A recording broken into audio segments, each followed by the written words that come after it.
Crazy U.S. Open on Father's Day. There was a lengthy rain delay when they restarted. J.J. Spaun started to climb up the leaderboard. Sam Burns began to fall down the leaderboard, who had been the leader for much of the day.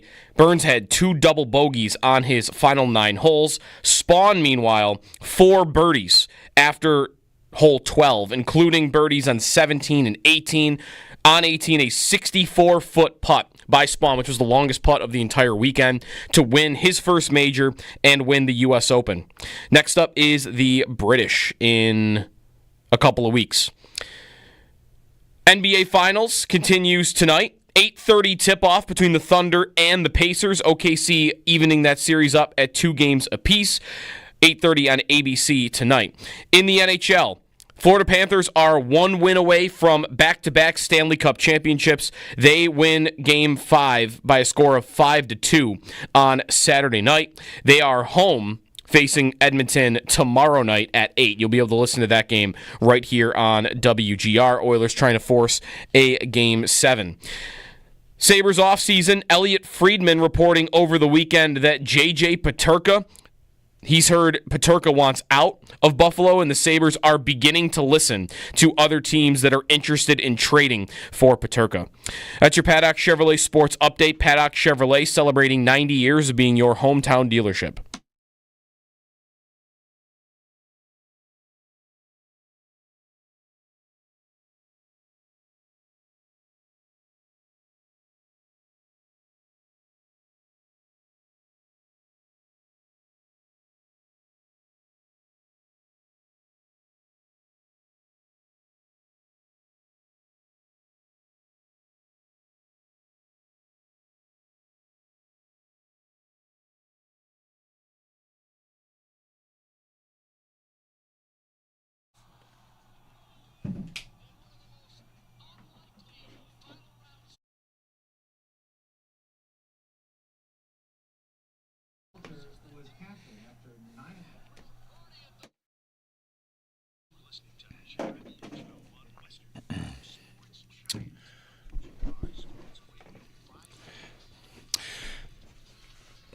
Hey, everybody. Good morning. Jeremy and Joe. The tournament needed that putt, didn't it? Yeah, sure. They were going to go to a playoff today. Right. It used to be... Well, they needed a 2-putt then. Right, that's right. But, yeah, sure. Unless you thought that putt... Even the 2-putt was... I'm guessing I'm thinking about this for the first time right now. Was that putt going to blow by the hole if he didn't make it? It might have had some speed to it, but... They wouldn't have played last night, No, right? They would have played today. They told Bob McIntyre they would have played today. And it's sudden death. It used to be 18 full holes. Right. They got rid of that. We watched the 18-hole playoff, a little bit of that yesterday. That's right. Tiger and Rocco. Yeah. In 2008 was 18 holes, right? Sorry, it's a 2-hole aggregate playoff now. Okay. So they would have come back today, and at one point there were, a 4-way tie at +1? There was a 5-way tie for a second. It wasn't until Spaun birdied 17 and then 18 to win. And it looked like they're all coming back and playing 2 holes today, which maybe would have been pretty cool. But anyway, J.J. Spaun hits the longest putt that anyone hit in the entire tournament. Yeah. On that. Awesome. Not bad. Is it also, I haven't seen anybody point this out, I haven't looked for it yet, but in my memory, that's the longest putt I feel like I've ever seen to clinch a major. A major, yes. It's Nick Taylor at the Canadian Open was the one like that. That right? was a bomb. Yes, an absolute bomb where you can putt from where Nick Taylor putted to win it, and that was crazy. But yeah, to win a major, I mean, what's the longest you feel like you can remember? Like, guys have chipped in, but to win the major, but I don't know about the 64-foot putt. Yeah, big time. The whole length of the green. Yeah. I think we were all ready for that tournament to be over, for sure. And how about to see somebody do something on the course that wasn't just pure carnage? Yep. Right? Because there were more club slams that we saw in that final hour of the broadcast than there were birdies. It was just every second you looked up, guy was duffing his chip in that rough and then slamming his club on the ground. So... getting to see somebody, be able to score a little bit, at the end, which he did, right? It wasn't even just the last two. He birdied 12 and 14 also. Yep. So after starting with a bunch of bogeys, too. He bogeyed 5 of his first 6 holes. Let this be a lesson to everybody out there. Don't give up after 6 holes. You could still have a round. You, too, could win the U.S. Open. Yeah. Brian Koziol texted me that Spawn's win probability was at 1.4% at 3:40 p.m., and he was still 4 back at 6:33 with 1.8%. So in 3 hours, basically between 3:40 and 6:33, he had only gone up by like half a percentage point. McIntyre, it was very different than a normal major, obviously, because what do you think when, hey, guys in the clubhouse now tied for the lead, and he's tied with 4 other guys who all have holes left? You're thinking, oh, that guy doesn't have a shot. In this instance, I looked. McIntyre, when he had a 5-way tie and he was done and everybody else had multiple holes left, was the betting favorite. Yeah. He was minus 150. Because par's a good score. Getting in with pars is good. Right. The expectation was that all these guys are going to bogey. And all of them did bogey except for one of them. It only took the one. His drive on 17, Spawn, was reminiscent of Morikawa at the PGA Championship at Harding Park. When he beat Zalatoris? Yeah, he drove the green to 8 feet on the 16th hole. Yep. I remember that one because I've played that 16th hole. I did not drive it to within 8 feet like Morikawa did. But, we'll talk about some JJs today. JJ Spawn and JJ Peterka, of course. Plenty to get to. We'll check in with Paul a little bit later today. We'll wake him up and get him on. And, of course, remember that tournament yesterday. I hope everyone had a good Father's Day, a good weekend. It was beautiful. Played some golf, had a chance to play some golf, a good, honest round. Nice. You know? I haven't played enough rounds. I shouldn't say that. I haven't played a lot of 18 holes. Yeah. Course I don't go to that often. You were nice enough to get us out on Tri-County where you're a member, which is a beautiful course. So for how early you played, I'm guessing you were waking up pretty early for a Sunday. So was there a dad nap somewhere along the way? Not really. I was up early and out of the house by 6 because I wanted to play as early as possible to get back for the rest of Father's Day, which we did. Played with my father-in-law, my brothers-in-law. We had a good match. A good game. Yeah, because my favorite meme of the day was the dads waking up from their Sunday afternoon nap and they're squinting, and Tiger Woods is on the TV winning the U.S. Open. So that did happen to me. It wasn't from a nap, but, just doing stuff with the kids and outside. We're outside. I put the U.S. Open on outside. We've got a TV out there and play in the backyard. And I did turn over and look, and there's who was wearing a black sweater with a vest over it? I don't remember anybody in the field doing that. I get closer, and it's Tiger Woods hitting a shot. Yeah, I thought, what? It took a second to register. 5 seconds, 5 solid seconds and then me just saying to the room, "Oh yeah, this must be a weather delay." out loud. No one's around me. I was in the backyard. No one's around me. Yeah, this must be a weather delay. I explained to the plants. Right. Oh, okay. And then what did I do? I watched a lot of that. Yeah, lot. I think a lot of us did, right? Yes, a lot of us did. And it made me remember ESPN Classic and the days where you would just have old games on. ESPN Classic. Yeah, there'd just be old games on all the time. Yeah. The best thing we've got for that now is what? Like NFL Network and NHL Network, they'll show you, hey, the 13 seconds game is on. Not that that's one we want to watch. Well, that's the one you went to right away. Well, it's a classic game. It has been on there. YouTube is good for that now, right? Like all those old games and stuff are on YouTube.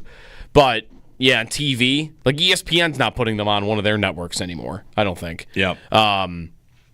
That broadcast, I'm sure you can watch in full on YouTube, but it's not something that I would ever seek out. I don't know, old golf broadcasts, I'll do it with some football games. I definitely do it with old boxing matches, and old hockey games, especially with the Sabres being what they are. Going back and watching an old playoff game is, needed sometimes. But those full broadcasts of the 87 Masters is in full on YouTube. 08 maybe, if I ever came across it because I watched that live as a kid, maybe could have appealed to me. But I'm glad they put it out in front of me. And they started, they kind of cut it up well. Then they started from the middle of Tiger's round on Sunday. And maybe they showed a little bit of Saturday too, and then the playoff. So, yeah. I've been watching the old Ryder Cup matches on YouTube. They have all those up there, and they've got some bangers. It's really, really fun to watch those. Yeah. Because there's a little more juice when you looking back on a tournament, you know who won. Like, I don't remember who won these Ryder Cups as well, and it's like, Woods versus whoever. And right. It's fun. Match It's play, awesome. golf and match play format it's is so great. fun. So much fun. And Tiger did all of that in 2008, by the way, with like a damaged ACL. Yeah. Right. Like he could barely walk, and he's making that putt. One thing about Tiger, I'll say, is I did not appreciate him enough in the moment. Mm-hmm. If there were any athlete that I could magically push a button and restart their career now, for my own enjoyment, it would be Tiger Woods. Yeah. I'd like it to be 1997 again. And let's start him right there. 1997. Yep. Let's start Tiger Woods right now. Tomorrow is when he wins his first whatever. I want to relive Tiger Woods because I'm a different person than I was now. And 97's that's his first major. Yep. Yeah, he wins the Masters. He wins the Masters. A win for the ages. Yep. I don't remember that the way that I wish I did. I don't remember his walking in a putt against Bob May in the PGA the way that I should. Mm-hmm. It feels like it's faded too far from, you mentioned in like the Sabres playoffs and how you watch those games to remember what it was like, and there might be a couple playoff games in series here or there that you forgot about, or, this time of year is always, hey, it was this day that the Sabres won Game 1 against the Stars, and maybe you remember it, but it's not as clear as you want it to be. And I had that thought yesterday about Tiger watching this all happen. They're talking about how, I don't know if he can get this close to the hole, Johnny, blah, blah, blah. And they talk for 4 minutes, then he's just like, oh, watch this, bam. Just sticks it. He just does whatever he wants. Yep. Right. And he won all the time, and he was just the aura, the persona. I mean, at the time, I did not like him. I didn't like that he was... You didn't like him? No, I was a Phil guy for a while there because I didn't like that his caddy was a jerk. I didn't like that, he was as angry on the course as a lot of these guys were this week. Yeah. He got angry like that. Sure. And he was intense. Yeah. Which now I would not treat that the same way. Now I might not like, some of the stuff, but I just, root for him the whole time. I mean, everybody eventually probably came around on him if you were there at one point, and I just wasn't as in enough as I needed to be. If there's my answer to this used to be Muhammad Ali because I found him to be super fascinating. I'd love to have lived during Ali's career. Yeah. But he didn't fight enough. And I could have watched Tiger every Sunday, Right. So my answer on if there's one professional athlete where I could just hit a button and I get to relive it. I'm not going to go back and be as young as I was, but I'm just going to watch him as an adult. It's Tiger. And it starts right now? Starts right. Let's go. Yes. When I am in the peak of my cries after golf tournaments years. Mm-hmm. JJ Spawn, here he is, hugging his kids, and I'm all right. Looks like I'm cries at the majors guy. It didn't happen for the PGA because that was boring. But for a guy winning his first, it's the moment. Do you see the story about him going to CVS at 3:00 in the morning because his daughter was sick? Yes, yesterday. Kyle Porter reported that he has since clarified he might not have gone at 3 a.m., but they were up at 3 a.m. Okay. Yeah, he said he kind of maybe guessed on that because people got mad for pointing out that CVS might not be open at 3 a.m. Not all of them are 24 hours. I guess not. Anyway, right. He's up with a sick kid and makes the tee time, blah, blah, blah, and wins. Yeah. Just awesome. If I were starting an athlete from the start, I think I'd pick Steph Curry. Let me just experience that again for the first time. But starting at Davidson? I mean, he had a great run in the tournament. That's a good point. Where do I start with him? They made the Elite Eight. Yeah, that was good. That was fine. I'll start it like right as the Warriors are getting good. Right as the Warriors are getting good, let me start there where he breaks the sport. Yeah. That's kind of the thing I'd be looking for is who broke their sport. Because I feel like Curry did that. Tiger definitely did that, right? Like broke his sport over his knee. But there's not going to be a long list of those. I don't have a football player or even a hockey guy that I could think of for it. Like McDavid might be the closest, but we are experiencing that right now. So, yeah, I mean, getting to just in that putt that he makes against Rocco in 08. What stunk was I'm 13 for that, so I love Tiger. I'm just coming into my prime as like a young sports fan, and then like that was it. Like that 08 U.S. Open was awesome. I remember watching that with my dad, him making that putt, and then that's the last major he wins when I'm a kid. Yeah, like he goes 11 years after that. So by that time I'm an adult, and he's it just feels different. So. Wished it was a little bit longer, I guess. Yeah. I mean, his major wins, 97, 99, 2000 again, 2000 again, 2002, 2001. Sorry, 2001. There's the Tiger Slam in there. Yep. 2006, 2008, 2005. Like, it's just... And then nothing and then there were 2019. There were other tournaments like the non-majors. You know, if you're a big golf fan, you've got great events that aren't just the majors. I mean, Tiger won all the time. Yeah. And watching that yesterday, it really was a great decision to go to that on the weather delay. Then they came back and did replays of some stuff earlier in the day. And then they came back to a course that was just like soggy. It was it seemed impossible before. It rained like crazy on Sunday, and then they came back and like, okay, no, now this is impossible. Where I've got Scheffler is 130 yards from the green, and he's chipping out to the fairway. He doesn't even feel comfortable going for the green. From 130 yards away, he's the best golfer in the world, and he's like, nah, I'm not trying that. I'm going to chip 20 yards out into the fairway. Like, that. It was at that point where I'm like, should they be playing out here? Because Justin Thomas was tweeting about that, and then there was a video of where Sam Burns hit one of his chips from Kyle Porter when you step in it. He tried to get a ruling on casual water and was denied, and basically had to hit it off of a puddle. Right, rough. Which I was texting with Brian about. He's like, he should have had relief. Absolutely should have had relief. He definitely should have had relief. Yep. And wasn't given that. And did he? I don't remember. Was that one of the ones he duffed? Yeah, it was bad. So he was like out of it at that point. Yep. So the course, again, Spawn birdies a few times, and he makes those putts, and he hit some incredible drives. So you can't really go to this today because, like, hey, that dude figured it out.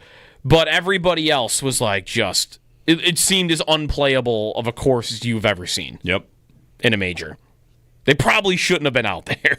One guy finished under par. One guy, and that's Spawn. And it's because he hit that bomb putt and birdied the hole before. So all he had to do to do that, look what he had to do. To drive a green and hit a 64-yard putt. He basically had to avoid the course, right? Like really avoid the rough yesterday after it rains is just death. You can't do anything about it. But he avoided it because he hit one on the green and then he kept one into the fairway and into the green again. So that's what you had to do. But it would have been very easy to screw that up for anybody. 803-0550, our phone number. If you want to, sample that, maybe we'll kick that around a little more. The later. athlete that if you could hit the restart button right now. Who would you appreciate now in a way you didn't at the time? Ooh, because see, that's different than my Steph answer. Because I did appreciate it. I just would want to see it again. Yeah. Like, and experience it for the first time. But I definitely appreciated it. All right, who would you appreciate? Hasek? I mean, Dominic Hasek's a great answer for this. 1,000%. That for me is going to be more though, just because I didn't get to see it. Yeah, really. Like at the end, a little bit, but not much. I memean, I remember him more for Detroit, honestly, than I do for the Sabres. Like because it's only a year or two. Hasek would be tough to beat. I would love to see what that was like, watching him on a night-to-night basis like that, and being able to appreciate it. Because guys that I didn't appreciate, like, I never appreciated how good LeBron was until he really got back to Cleveland at the end. Like, I hated him when he was in Miami. But I don't know if I would pick him for this. And again, there's no one really in football, right, that you would pick? Well, you could way back. I mean, you could go to, I mean, if we're keeping it local, you could go to Bruce Smith. You could go all the way back to, I don't know, I'm trying to think of, Barry Sanders is an answer for me. That's a good one. That's a good one. You know, someone that I just like to reappreciate or appreciate it differently. Mm-hmm. Whoever it is. Yeah. You want to go back and you want to do it over again with Okay, I've got a good answer. I would want to see Tyson. I'd want to see Tyson from the beginning. Yeah. From the beginning. Can I just have the beginning up to when he beats Spinks?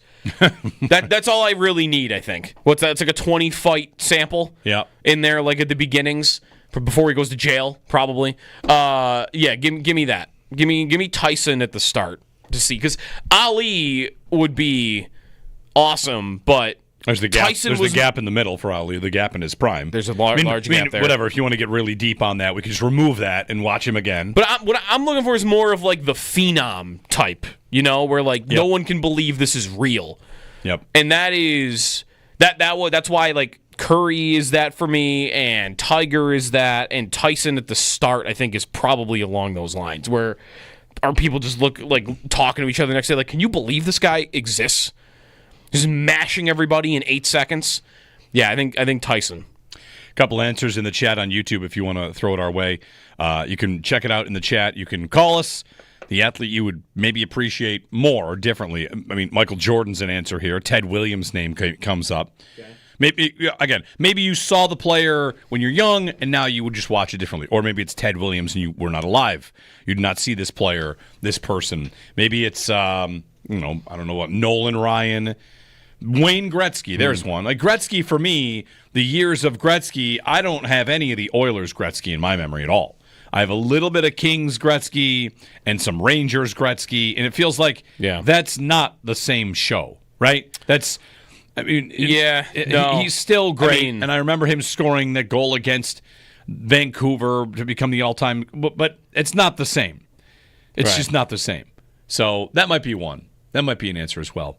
So we'll get to that. We'll get some calls in on that. I put it up on Twitter as well. You can chime in. It's a little offshoot of our U.S. Open where Spawn wins it, his first career major. But part of the big story was a lot of us that were watching that event did not turn it off because we got to watch some prime Tiger Woods, which is incredible. From JJ Spawn to JJ Peterka, I've been efforting to find the tweet that I sent and what day it was that I came in here and I told you, you and you guys and everybody listening, I think JJ Peterka is not a long-term Sabre based on a conversation I had with someone that I believe would know. And it has slowly worked all the way to where that looks like it's true. Elliot Friedman's latest is that Peterka wants to go. Yep. So there it is. It was... And the Sabres are beginning to listen. Because they realize that it's a reality. What are we going to do? Yeah. Looks like we're going to lose this guy. They don't have to do it. They don't have to. They could really play hardball. They probably don't seem all that interested in playing hardball. But maybe. I mean, we could talk about that. Yeah. Should they play hardball? But it was months ago. I got to find out which game it was. I don't know where it would have been. You know what? I can go through my text messages because I'll find out which games I was at. Anyway, talk to someone who I thought would know about this kind of thing, and the word I got was, I don't think JJ Peterka is going to be here long term. I would have guessed that it was somewhere in October, October or November, maybe, but I thought it was definitely in the fall. I would think. That would be my guess from the first time I remember hearing you say it. I just don't know. I'll find it. But it's been there. I will find it. Like, I've been thinking about it with him, for sure. Like, whenever there's been any smoke about it, when there was the deadline stuff about him, like, all of it seemed believable to me because it just kind of went in line with things you hear about, what's going on and maybe what he likes. So... yeah, I guess I'm not stunned at all to hear Friedman. I'm not caught off guard at all to hear Friedman say it that plainly this weekend about him, that he might want out, or that he plainly said that he does. I think I'm looking at November. November? It was November. Yeah. That feels right to me. It's a while ago. Yeah, and it indicates that Peterka. You don't pick where you're drafted. You sign an entry-level deal, you show up in the NHL, you play well, you think, I'm going to take control of my career. I'd like to tell my agent to make something happen here. And, now it's Kevin Adams and Jarmo Kekalainen's job to do that. 803-0550 is our phone number. We'll get a thought from Brian Koziol on this. He is, of course, your Sabres post-game host, intermission host. We'll talk to him about the U.S. Open and about Peterka. So he's going to talk JJ and JJ with us, as you can as well. Jeremy and Joe, look at that, another JJ. We're just, it's a theme today. Brian Koziol on the other side, your phone calls. Happy Monday, happy belated Father's Day. It's WGR.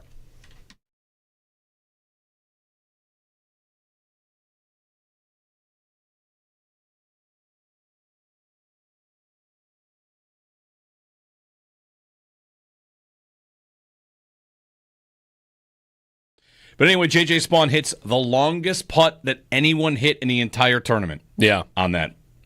Awesome. Not bad. Is it also, I haven't seen anybody point this out. I haven't looked for it yet. But in my memory, that's the longest putt I feel like I've ever seen to clinch a major. A major, yes. It's Nick Taylor at the Canadian Open was the one like that, right? That was a bomb. Yes, yeah. An absolute bomb. Where you can putt from where Nick Taylor putted to win it, and that was crazy. But yeah, to win a major, yeah, I mean, what's the longest you feel like you can remember? Like, the guys have chipped in, but to win the major, to win a major. Yeah. But I don't know about the 64-foot putt. Yeah, big time. The whole length of the green. Yeah, I think we were all ready for that tournament to be over. For sure.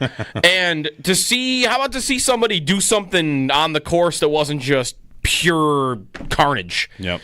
Right? Because there were more club slams that we saw in that final hour of the broadcast than there were birdies. It was just every second you looked up, guy was duffing his chip in that rough and then slamming his club on the ground. So getting to see somebody, be able to score a little bit at the end, which he did, right? It wasn't even just the last two. He birdied 12 and 14 also. Yep. So after starting with a bunch of bogeys, too. He bogeyed 5 of his first 6 holes. Let this be a lesson to everybody out there. Don't give up after 6 holes.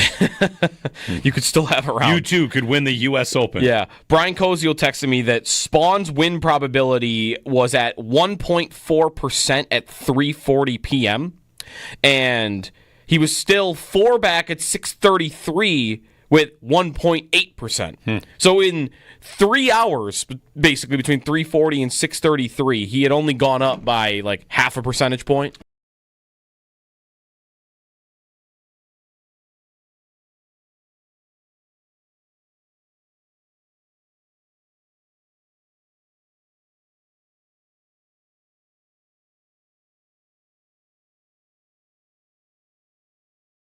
From JJ Spawn to JJ Peterka, I've been efforting to find the tweet that I sent and what day it was that I came in here and I told you, you and you guys and everybody listening, I think JJ Peterka is not a long-term Sabre based on a conversation I had with someone that I believe would know.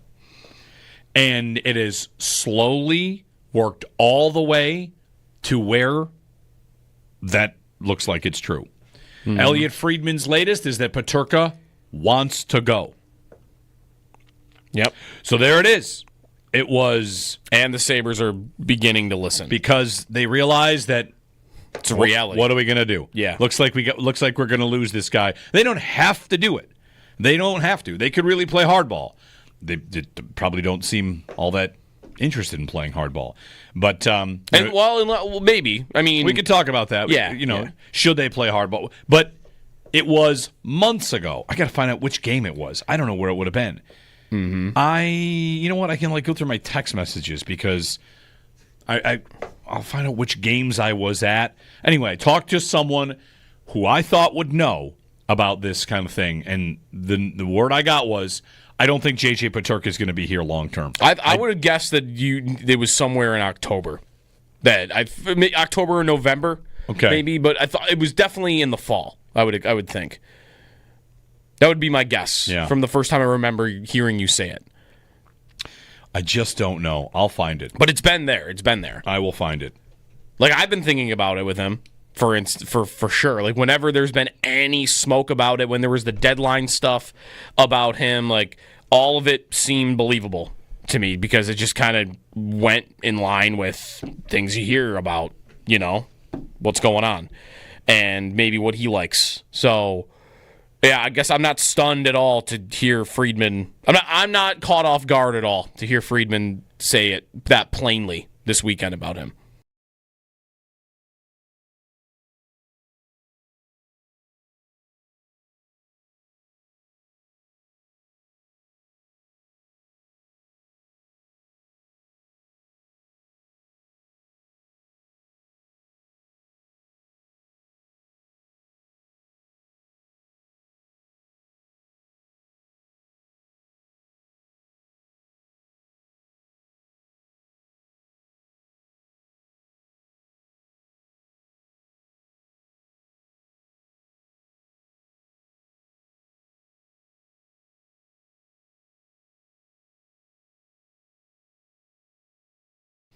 J.J. Spawn wins the U.S. Open with a 64-foot putt on 18. He birdied 17 and 18 after a lengthy delay yesterday at Oakmont. His first ever major win. It was the first time he ever made the cut at the U.S. Open, and he comes away with the win. One major to go in golf.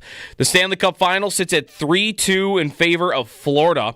The Panthers winning Game 5 on Saturday, 5-2. They can win the Stanley Cup tomorrow night at 8 o'clock at home. We'll have the game here on WGR.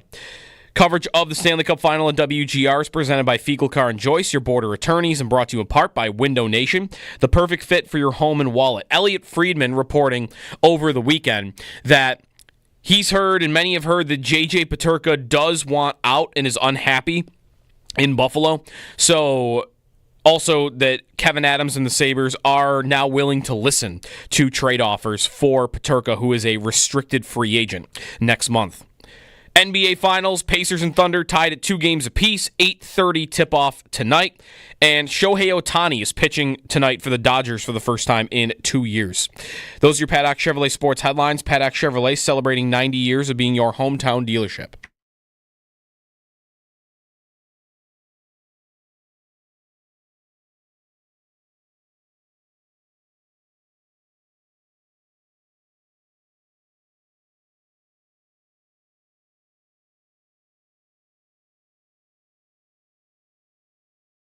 Just want to cozy it up. Don't need to make it. 2 putts.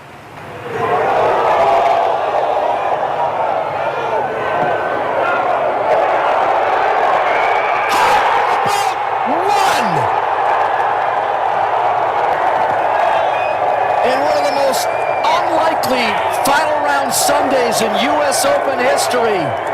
J.J. Spawn closes the deal with a birdie at the last. J.J. Spawn.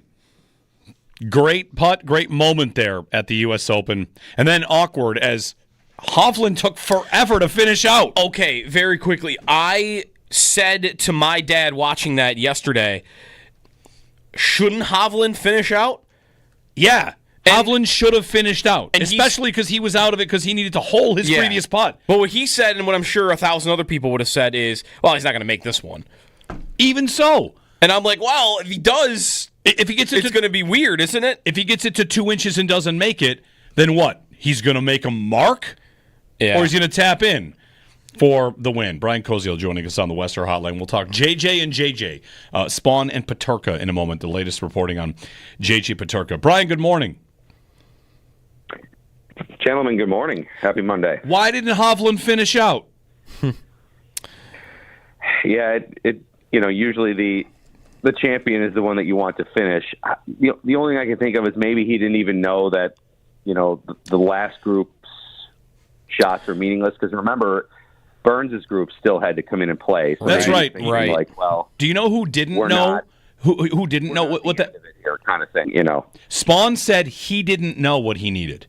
He thought, he was pretty sure he could 2-putt to win, but he didn't totally know. He was not checking up on the leaderboard nonstop and was trying to, I guess he's trying to stay in the moment there because he did not know what that was for. He knew it was a great putt, and he probably thought that might be it, but he did not know, definitively. Which is surprising because, you would think wouldn't you want to know if I need to make this? Yeah. Like, yes. Yeah, I mean, he said, all right, I kind of know where I was, but I mean, I don't know, are you putting it differently if you know you need to make 3 versus 4? I think maybe in your head you're thinking, okay, I just have to make sure I don't 3-putt this kind of mentality. You could argue, well, you're trying to make it either way. I don't know. But the Hovland thing was weird. You're right. I mean, all that celebration and all of a sudden, we got to have him finish out. And but the group behind still had to go, and it was, obviously we knew it was over at that point. But the fact that Burns and Scott still had to come through, it was just a whole weird day. I mean, for how Spawn started out with all those 5s, all those bogeys, shoots a 40 on the front. I mean, there's just no way we're thinking, okay, this is going to be the guy that comes back to win. But I guess in some sense, we could have thought anybody in that area was alive, because all day we're sitting here watching, Scotty Scheffler miss putt after putt after putt, and Rahm is sitting in the clubhouse super early at +4, and we're wondering, like, okay, is +4 maybe with conditions deteriorating? How could this play out? Could 4 end up being a factor? And then as Scheffler continues to play great golf up until he puts a putter in his hand, he could have very easily been in the mix at some point. Now, for him to get to -1, I think in the end, now that the day's over, it would have been a tall task for him. But as we were seeing everybody, be over par, and Spawn obviously was +1 playing the last hole, had Scheffler made anything, it would have been a very interesting additional storyline along the way. Yeah. He also can't be very upset with Hovland, because Hovland also gave him the read for that putt 1 second before, which definitely probably helped. That putt, though, by Spawn, Brian, isn't that kind of the story of why he was, as everybody is falling apart when they restart, or at least a lot of guys are bogeying? Burns is having a tough time, and Hatton is I can't believe Hatton didn't throw a club at some point. How is it? What is it about Spawn's game at the end there that you were looking at and going, this is how he's not the guy that's the one guy that's fallen apart? Yeah, his mentality I was really, really impressed with. I mean, even what he had said coming off of the Players' Championship disappointment when he lost the playoff to McIlroy earlier in the year, he seems to be mentally very able now to handle the moment. He said for a long time in his pro career he couldn't handle the moment. He didn't know how to do it, but he said that he's really taken a different mentality about it, and now about, I guess he says, staying in the moment. Well, it's working. For his team, he said during the delay that they told him, look, you're still alive. He said a bit of advice that he had gotten during the delay, somebody telling him a story about Tiger Woods, that, he would still be grinding to see if he could come back here, kind of kept him in the moment. He said he even changed clothes just to, obviously he was wet, but as hey, this is a reset. This is a new start for me, a new tournament kind of thing. And boy, did he come out and play great, shoot a 32 on the back nine. But we saw at the Players' Championship what a good putter he was. And, man, on display here. I was super impressed with Burns' putting the entire tournament. I really did. He got a rough break, I thought, not getting relief from the water. Burns did on the hole that he ended up double bogeying and kind of losing the lead and losing control of the event. But Spawn down the stretch, some of the putts that he was making, really, really impressive. These guys, their ability to putt, not only under the pressure, but under conditions, the fact that these conditions changed by the second with the weather, and then they're able to adjust and handle it under these conditions, under the speed, under the changing speed, and the fact these greens are massive at Oakmont, and they're able to handle these lengths of putts. I'm super impressed just by what everybody did here this weekend as a whole. I saw a graphic that, to drive home the size of the greens, that number 1 at Oakmont could fit 7 of the first 7 greens at Pebble Beach on it, just on the first green.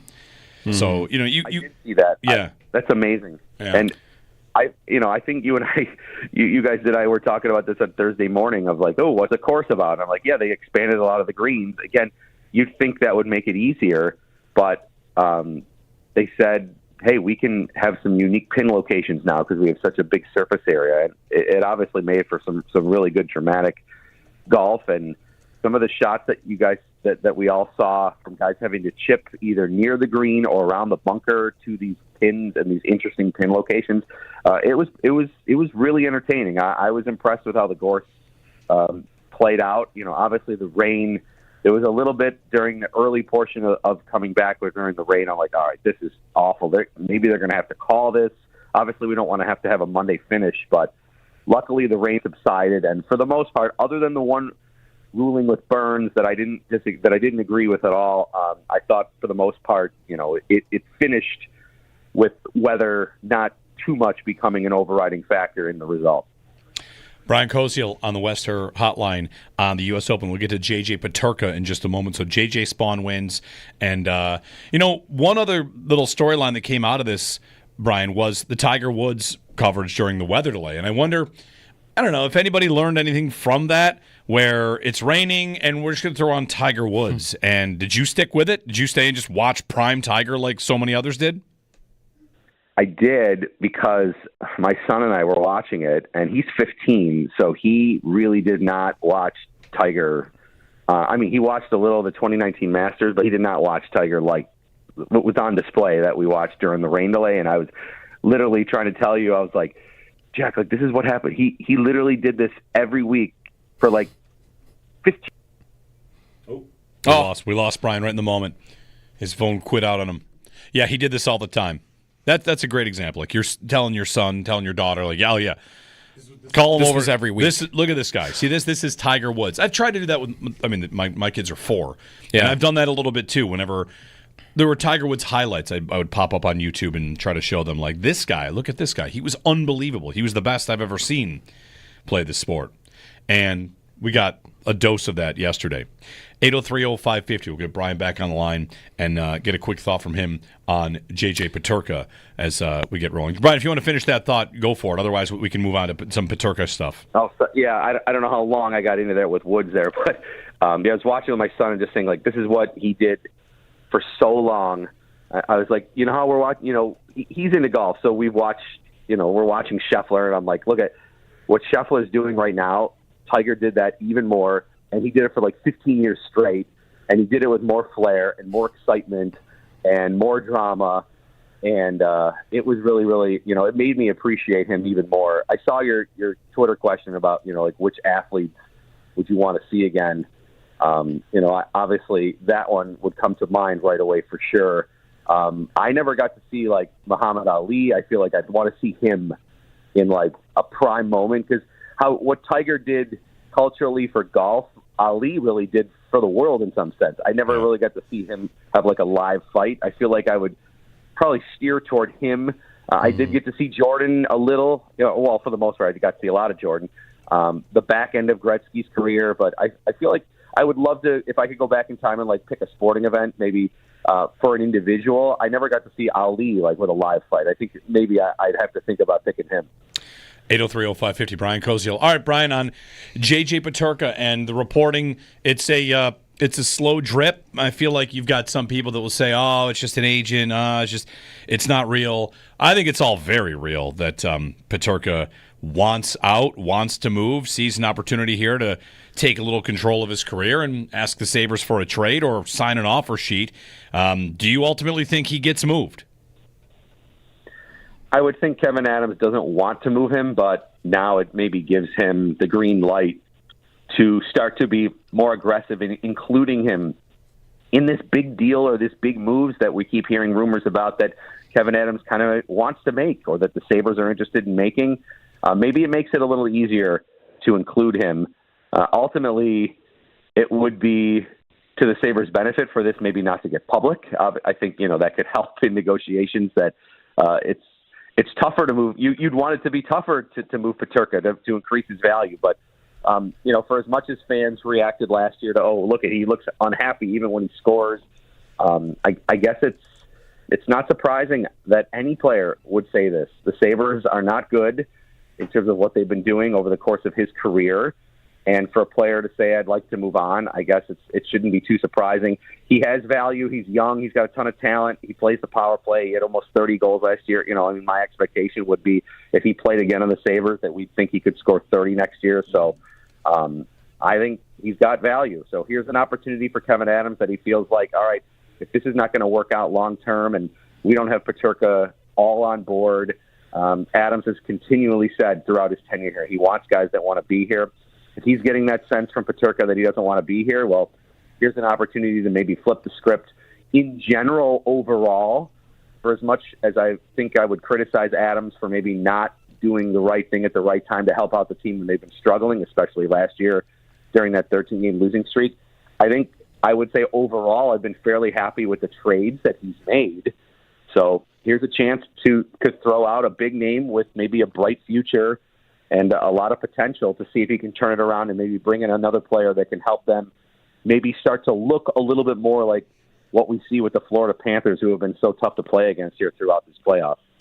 Maybe Peterka and a Jason Robertson package. I mean, it's one thing about Peterka, you know, we can talk about if we're upset about the idea the Sabres might trade him. How many better players than Peterka will be traded this offseason? The list is not long. You wouldn't expect it to be many. Not very many. So no. You might have the ability to throw out a big package and, you know, you might get a guy that doesn't want to be here but doesn't have a choice, which is kind of how it has to work. Yeah, Robertson might be one of them, though. Like, Brian, to your point, I don't know if Robertson is like a going to smash you through the boards type of guy. But he's two-way. He's 6'3" and an elite defender on top of his goal scoring. So kind of what you just said, like, again, even if he's not like super physical, like he certainly would fit, I think, your description of tougher to play against. Yeah, I think so. And, you know, Robertson can get it done at both ends, so that would be something that I feel like would be of value to this team. Yeah, and you know, for Adams, because of the Sabres bringing in now an assistant GM, essentially, but I think it's very easy for Terry Pegula now, if he wants to make a move in season with Kevyn Adams, to do so. I'm not saying I'm predicting it, but now, if the Sabres get off to a poor start, like, the move is already done. Like, you don't have to go out and interview somebody. You don't have to think about you don't have to think about, do I have to go out and pay somebody else? Now, maybe you have to bump his salary up a little, but it's essentially the groundwork is there and all the legwork has been done. So if I'm Adams, like, I'm thinking every move I have to make now has to be about next season and winning, and maybe winning in the first 3 months. If the Sabres get off to a terrible start, the move could be there automatically that he doesn't see another trade deadline. So I'm expecting him, and we'd be very disappointed if not, that there isn't multiple moves made by the Sabres that ultimately affects their NHL roster immediately. Because if I'm Adams, I'm thinking I'm very fortunate here that I'm getting a 6th season, considering they've missed the playoffs all 5 under my tenure. And I've got to make sure that I don't get this off to a bad start, because basically my successor is already now sitting in the chair right next to me. Brian Koziol. Thanks, Brian. Okay, guys, thanks so much. Brian Koziol, he co-hosts Tee to Green every weekend, and also, of course, our Sabres intermission and postgame reports. JJ Peterka. Well, there's a lot more to get into this, and we will. The latest reporting from Elliot Friedman will bring that to you on Peterka and how this all, you know, played out and how it might play out from here. Stanley Cup Final is Florida's to lose right now. They are up 3-2. And after 2 incredible games, I feel like the series has had a couple of duds along the way. But whatever. Game 6 from Florida is on the way. Jeremy and Joe, you can give us a ring, 803-0550 on WGR.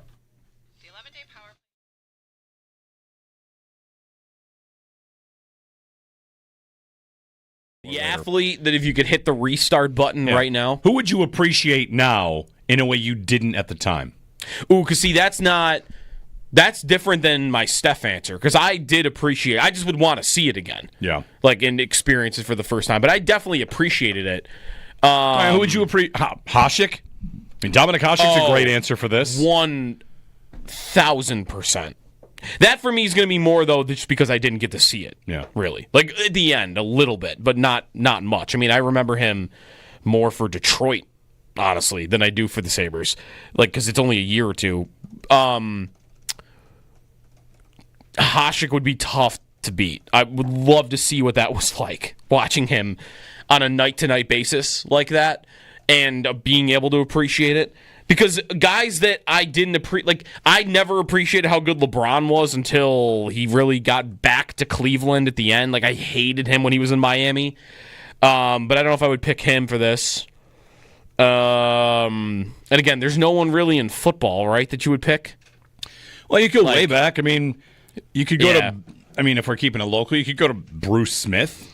You could go all the way back to, I don't know, I'm trying to think of, Barry Sanders is an answer for me. That's here. a good one. That's a good one. You know, someone that I just like to reappreciate or appreciate it differently. Mm-hmm. Whoever it is. Yeah. You want to go back and you want to do it over again with? Okay, I've got a good answer. I would want to see Tyson. I'd want to see Tyson from the beginning. Yeah. From the beginning. Can I just have the beginning up to when he beats Spinks? That's all I really need, I think. What's that? It's like a 20 fight sample. Yeah. In there, like at the beginnings, before he goes to jail, probably. Yeah, give me that. Give me Tyson at the start to see, because Ali would be awesome, but There's the gap. Tyson There's was, the gap in the middle for Ali. The gap in his prime. There's a large gap there. Whatever. If you want to get really deep on that, we can just remove that and watch him again. But what I'm looking for is more of like the phenom type, you know, where like no one can believe this is real. From JJ Spawn to JJ Peterka, I've been efforting to find the tweet that I sent and what day it was that I came in here and I told you, you and you guys and everybody listening, I think JJ Peterka is not a long-term Sabre based on a conversation I had with someone that I believe would know. And it has slowly worked all the way to where that looks like it's true. Elliot Friedman's latest is that Peterka wants to go. Yep. So there it is. It was... And the Sabres are beginning to listen. Because they realize that it's a reality. What are we going to do? Yeah. Looks like we're going to lose this guy. They don't have to do it. They don't have to. They could really play hardball. They probably don't seem all that interested in playing hardball. But maybe. I mean, we could talk about that. Yeah. Should they play hardball? But it was months ago. I got to find out which game it was. I don't know where it would have been. Mm-hmm. You know what? I can go through my text messages because I'll find out which games I was at. Anyway, talk to someone who I thought would know about this kind of thing, and the word I got was, I don't think JJ Peterka is going to be here long term. I would have guessed that it was somewhere in October, October or November, maybe. But I thought it was definitely in the fall. I would think that would be my guess from the first time I remember hearing you say it. I just don't know. I'll find it. But it's been there. It's been there. I will find it. Like, I've been thinking about it with him. For sure. Like, whenever there's been any smoke about it, when there was the deadline stuff about him, like, all of it seemed believable to me because it just kind of went in line with things you hear about, what's going on and maybe what he likes. So, yeah, I guess I'm not stunned at all to hear Friedman. I'm not caught off guard at all to hear Friedman say it that plainly this weekend about him.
Keon Coleman drops. First I saw it was 70, but 60 in a charity game in basketball. Yeah. He had 40 at the half. The highlights are pretty impressive.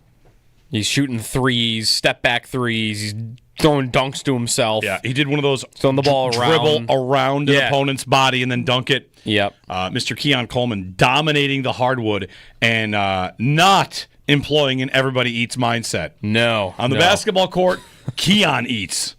Everybody else, he's waving people aside. Get out of the way. It's possible he's the best basketball player in the NFL. I think it's likely. Yeah? Yep.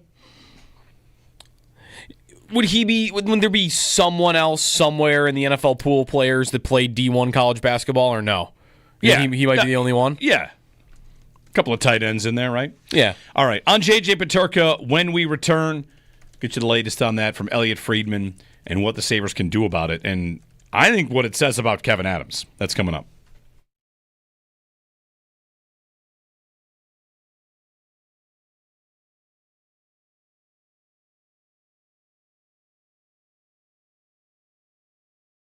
From J.J. Spawn to J.J. Peterka, I've been efforting to find the tweet that I sent and what day it was that I came in here and I told you, you and you guys and everybody listening, I think J.J. Peterka is not a long-term Sabre based on a conversation I had with someone that I believe would know.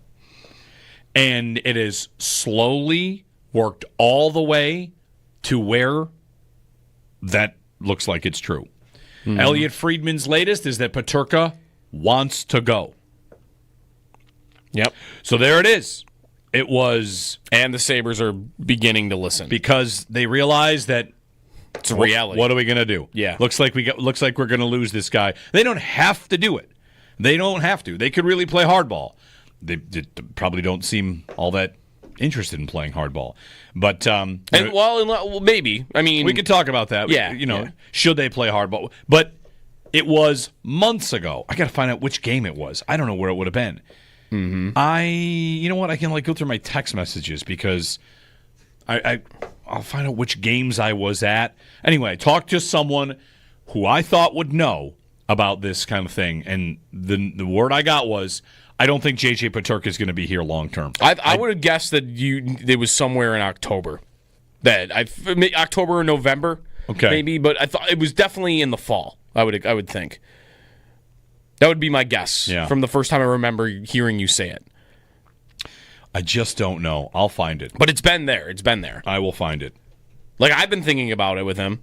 For sure. Whenever there's been any smoke about it, when there was the deadline stuff about him, all of it seemed believable to me because it just kind of went in line with things you hear about, what's going on and maybe what he likes. So, yeah, I guess I'm not stunned at all to hear Friedman. I'm not caught off guard at all to hear Friedman say it that plainly this weekend about him.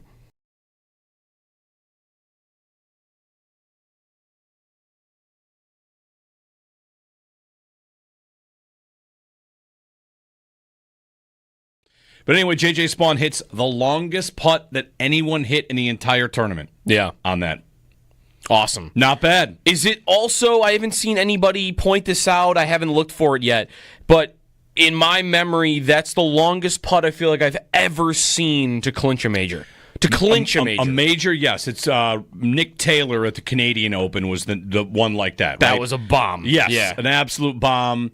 Where you can putt from where Nick Taylor putted to win it, and that was crazy. But yeah, to win a major, yeah, I mean, what's the longest you feel like you can remember? Guys have chipped in, but to win the major, to win a major. Yeah. But I don't know about the 64-foot putt. Yeah, big time. Big time. The whole length of the green. Yeah, I think we were all ready for that tournament to be over. For sure. And how about to see somebody do something on the course that wasn't just pure carnage? Yep. Right? Because there were more club slams that we saw in that final hour of the broadcast than there were birdies. It was just every second you looked up, guy was duffing his chip in that rough and then slamming his club on the ground. So getting to see somebody, be able to score a little bit at the end, which he did, right? It wasn't even just the last two. He birdied 12 and 14 also. Yep. So after starting with a bunch of bogeys, too. He bogeyed 5 of his first 6 holes. Let this be a lesson to everybody out there. Don't give up after 6 holes. You could still have a round. You, too, could win the U.S. Open. Yeah. Brian Koziol texted me that Spawn's win probability was at 1.4% at 3:40 p.m., and he was still 4 back at 6:33 with 1.8%. So in 3 hours, basically between 3:40 and 6:33, he had only gone up by like half a percentage point.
JJ Spawn wins the U.S. Open on Father's Day, 1 under par. He was the only player under par in the entire field.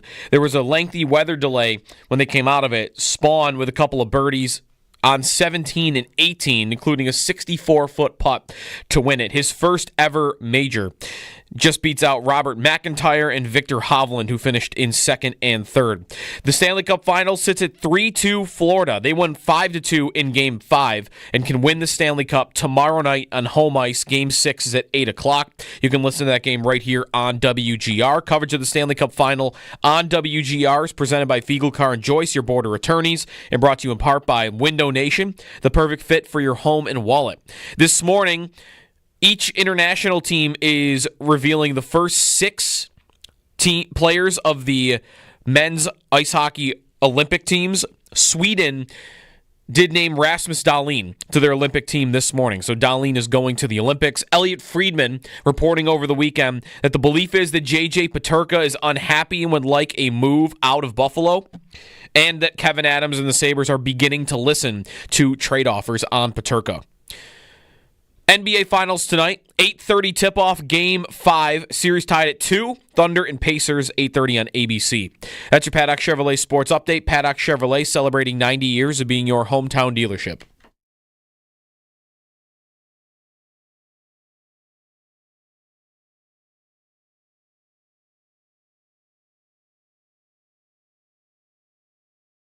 I have said on this podcast and in my radio interviews several times now that the Sabres have indicated that they do not want to trade J.J. Peterka. Their answer has changed. they are at least now listening on it. And I think that's recent. I think it's the reality of the situation. People know Peterka's unhappy, and it's believed he would like to go somewhere else. And I just think that reality is sinking in a bit. I think the Sabres realize they have to at least look into it. And I think in the last little bit, it's gone from we don't want to do it and we're not doing it to we don't want to do it, but we at least have to look into it. I think it's kind of, if you're serious, offer us something serious and we'll look at it. Elliot Friedman, welcome to mid to late June. It's the time of year where the Sabres have to maybe confront players wanting to go. So, J.J. Peterka. Nothing probably happens until the final is over, which Game 6 in that series is going to be tomorrow night. Mm-hmm. And Florida can win the Cup, and then we're to the offseason. The draft comes up kind of quick. That's one thing about the NHL. The season ends, and the draft is a couple days later. So yeah, we could see Peterka gone in, what do you want to say, a week, Joe? The draft is in 11 days, round 1. It really, I mean, that day, maybe? Him getting out of the draft without... I don't know. It depends how much the Sabres want to treat this situation differently than they've treated other situations similarly in the past. And it's been a minute, right? Like, when's the last time a star player, if Peterka graduating him to a star player might be a little... But he's a very good young player. Very good young player. Someone you might project will be, like, he'll make an all-star team. His point totals for his career... 32, 50, 68. Like right. You go ahead and chart that up. No, does he arrows up? Does he level off at? It's 68 points in 77 games. You know, right? He might not be a perfect player, but he's a good young player. He's an exciting player. He's JJ the Turkey in our house, and that will be a sad day if JJ the Turkey is not on the Sabres. But I told you back in November that I had heard Peterka might not be a long-term guy. He might not be one of their guys. And I think that was because they knew this was coming.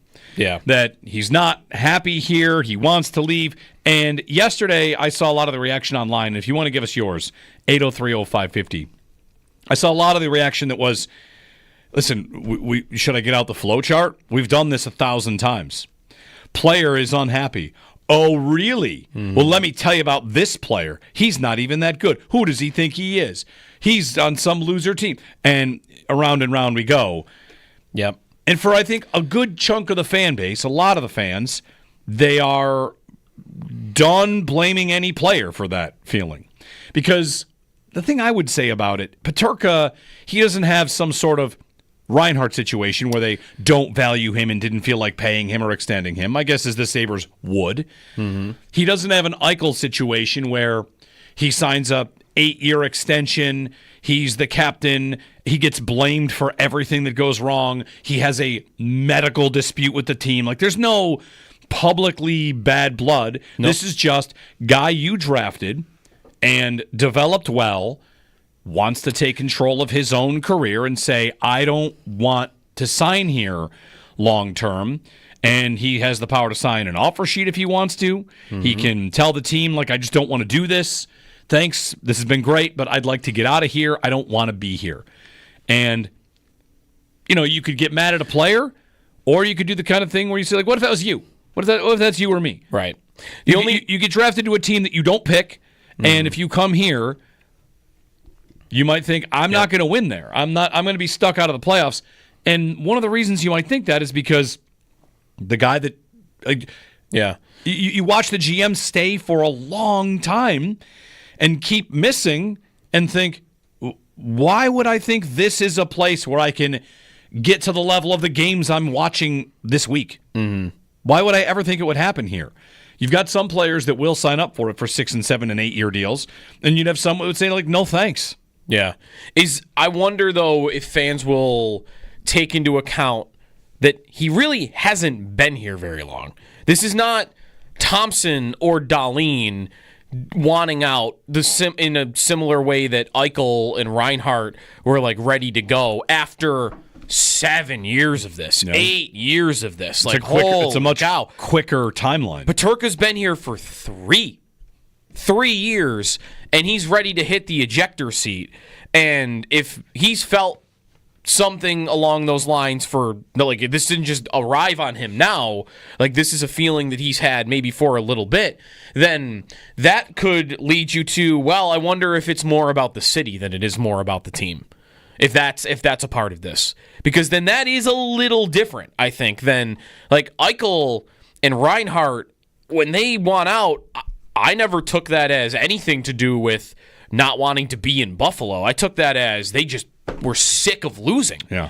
And I don't know if that's what Peterka's problem is. He might just not like the area and not like the city. Right. He might want a different life. Right. And the other difference between Peterka and those guys, maybe not Eichel, because Eichel had a lot of years left on that contract, but Reinhart was going to be a UFA in 12 months, right? Peterka cannot become an unrestricted free agency until July 1st of 2029. The Sabres have control of him for a long time. So for him to be willing to make it tense at all, I think would show you how much he really would want to go, right? Because he would have that conversation with his agent. It's if we go down this road, this could be tough. And this could be uncomfortable for a while because you're not coming up on free agency. You're 23. You got a long way to go until you can get to that, or before you can even use that as a bit of leverage.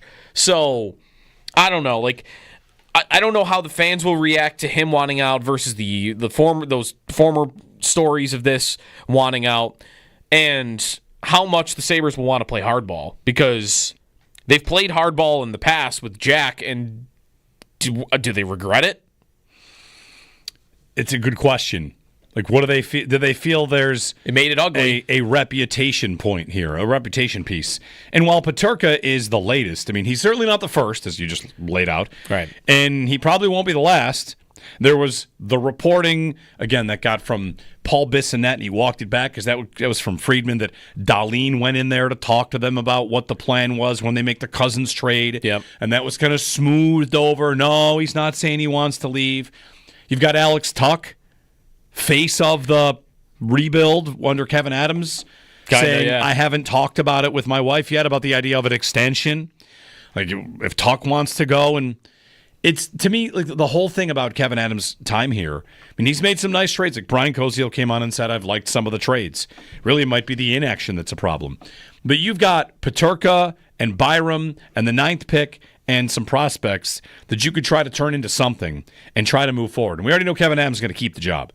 But to me, the one of the biggest, zoom out problems here is that when he got the job and then traded Jack, it was guys that want to be here, and it's whether it's a privilege or an honor to wear a Buffalo Sabres uniform and all this. The Sabres kind of talked a big game and sent out a guy that didn't want to be here anymore. And you start to look at the context, then it's well, that's because the team loses all the time. The team doesn't. Yep. The team doesn't seem to have a whole handle on building towards a winner, and it's all about these picks and prospects. And finally, one of the best picks / prospects you've had makes it to this moment and says, I want out too. I don't want to be here. So, man, what are you supposed to do if you're Kevin Adams? You supposed to play hardball? I don't think so. Because hardball is just what? We're not going to trade you. Hey, here's a qualifying offer. If you won't take a bigger deal, here's a qualifying offer. Right, hey, okay, you don't want to sign a long-term deal here. Here's a 2-year deal. Come play. Hey, we did on your behalf because, out of respect for you, we listened. We listened to teams, and they were all trying to lowball us because they think that we have to move you. You have 4 years of contract left. Get in the locker room, sign your 2-year deal, and come play. We're not going to make you sign an 8-year contract. That's what hardball to me would be. Is you're 23, you just got here. You're a good player, but you just got here. We're not letting you go yet. So what do you want to do? You want to go play in Germany? You want to go down that route? How bad do you want to make this? They could try to put the ball back in his court and really test him. But I even wonder, is he good enough to warrant that? Because he's a very good player. I remember thinking when all the surgery stuff with Eichel was going down, just bring him back. It's going to be uncomfortable. It's going to be awkward. Obviously, it had gone down a road where they all felt like that was impossible. But I thought just put him on the ice. He's got 5 years of contract left. He's not going to retire. Let him have. That one was different though because it was for me. Let him have his surgery. Right. Let him have his surgery, and then what? Because that was being used as the catalyst for him to get out of there. Even though he'd asked for a trade before that, but still, right. But get rid of the catalyst. Make it more direct. Do you want actually you're going to leave, or you're going to let you get the surgery, and then you're going to say after that, no, I'm still never playing for you again, or are you going to come back on the ice for us? Because then that's a superstar player. I wanted to explore all avenues to him remaining in Buffalo. Peterka is really good. I don't know that I would have the same attitude of, though, I can't let this guy go at any cost. Well, the fly in the ointment about playing hardball is an offer sheet. He can sign with another team. And you have to make the decision then, are we going to give him the contract that this team just signed him to, or are we going to take the compensation? Because then you have him. You have him, but he's... You could try to trade him. You know he's not happy with that. Right. And, man, what is that like? What happens? You could do it and then think, well, we're gonna trade him eventually. But imagine you do that. Peterka signs a 7-year deal or a 6-year deal with the New York Rangers or whoever, and then the Sabres match it. All right, well, what do we have here now? Now we have you for 7 years, and we have you under contract, and we know you don't want to be here. Well, I mean, that's not a great environment, but... No, that's not. It's definitely not a great environment, and it's not... it's not something the Sabres would want to do. You don't want guys that are not like they're not on board. It's not like it's never happened, though. Jonathan Drouin once wrote a letter to the Tampa Bay Lightning saying, I will never play for you again, and then he played for them again. And he was 20. He was 20 when that happened. And then he ended up coming back and had at least one good season, I think, with them after that happened. So there's some precedent for it, but, they're also not the Tampa Bay Lightning. No, that's right. The Sabres are not the Tampa Bay Lightning, if I need that to be said. 803-0550, our phone number if you want to throw a thought our way on this. Mike in Pennsylvania. Hey, Mike, good morning. Hey, guys, good morning. So I got a question for you guys. I always listen to you guys religiously about the Buffalo Bills, and I don't even live in Buffalo, and it's a great source to get Bills information, and I think you guys are fantastic. And then a lot of the stuff bleeds over from the Sabres, and I just hear all this dysfunctionality and from an organizational standpoint, and they're owned by the same person.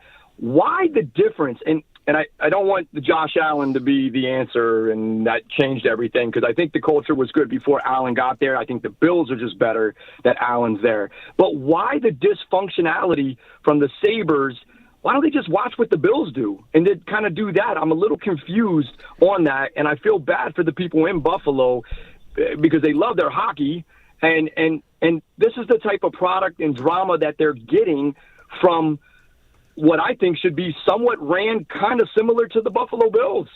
Do you guys agree, or why is this? But what would you consider the copycatting of it? They've actually talked about doing things that they've learned from the Bills, but what specifically are you looking for them to do? The money part of it? Well, no, I mean just winning in general. But, as far as getting a culture that, people want to come to, they don't want to leave. They want to thrive there. I think the money's relevant, and people do look at money as a factor. I'd be lying if I said no. But at the same point, if the culture's good, train people good enough that they don't want to leave and pay them okay. I feel like if the money's right or similar in the stratosphere, people are going to stay. Athletes will stay. They won't leave. They won't. It's like a training facility. To me, and again, I'm not a Sabres fan. I just kind of hear what you guys always talk about. It almost seems like they're the joke of the NHL. It really does. They have the longest drought. They are. There's they are. Yeah, they're in the list. How you build that culture without any of the winning is nearly impossible, I think. This is one of those times like talking about building the culture is hollow. There's no, that's you got to win. Yeah. You got to win. You have to win. And how do you build what is the culture of the Buffalo Sabres versus the Bills? The Bills culture is knocking on the doorstep. You have the league's best player. You have good players around him, but you have an amazing fan base, you have an amazing atmosphere, you have the league's best player, and you're competitive. Like that's it. That's what you have. That's your culture. Josh Allen's your culture. Josh Allen left. What would happen to your culture? You'd have a good coach, a good GM maybe, that can make other things work, but you don't have Josh Allen anymore. Like Josh Allen's a lot of your culture. No, I mean, the best I could do for this, like that, what would an average player maybe think of, like, what is the Buffalo Sabres culture? Like, the worst case scenario they could think is that's a bunch of kids that don't know what the hell they're doing. Right? Like, that locker room's a bunch of kids that don't know what the hell they're doing. Right. But under Granato, they were kids coming up. I don't know if that's still true of them. Like, a couple years ago, maybe that would have sounded fair, but I don't know about right now. No, I'd say that, and like, what's different? One thing that is different is, of course, like in football, one player affects everything so greatly. You get the right quarterback, it's hard to be bad.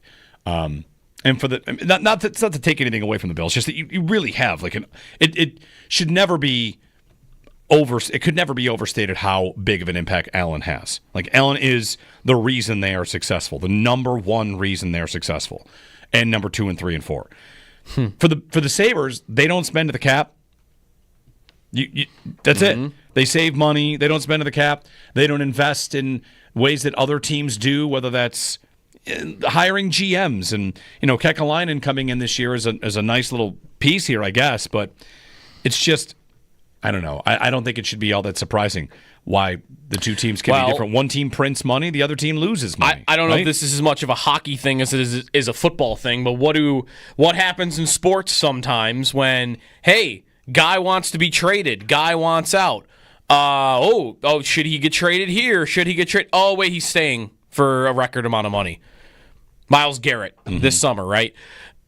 That's one way that, sometimes a trade rumor gets weaponized, but for you to keep the guy, usually it ends up being the money. And I wonder about the Sabres on that. Like, how much could they dispel all of the, he wants to be traded by, here's $9.5 million. But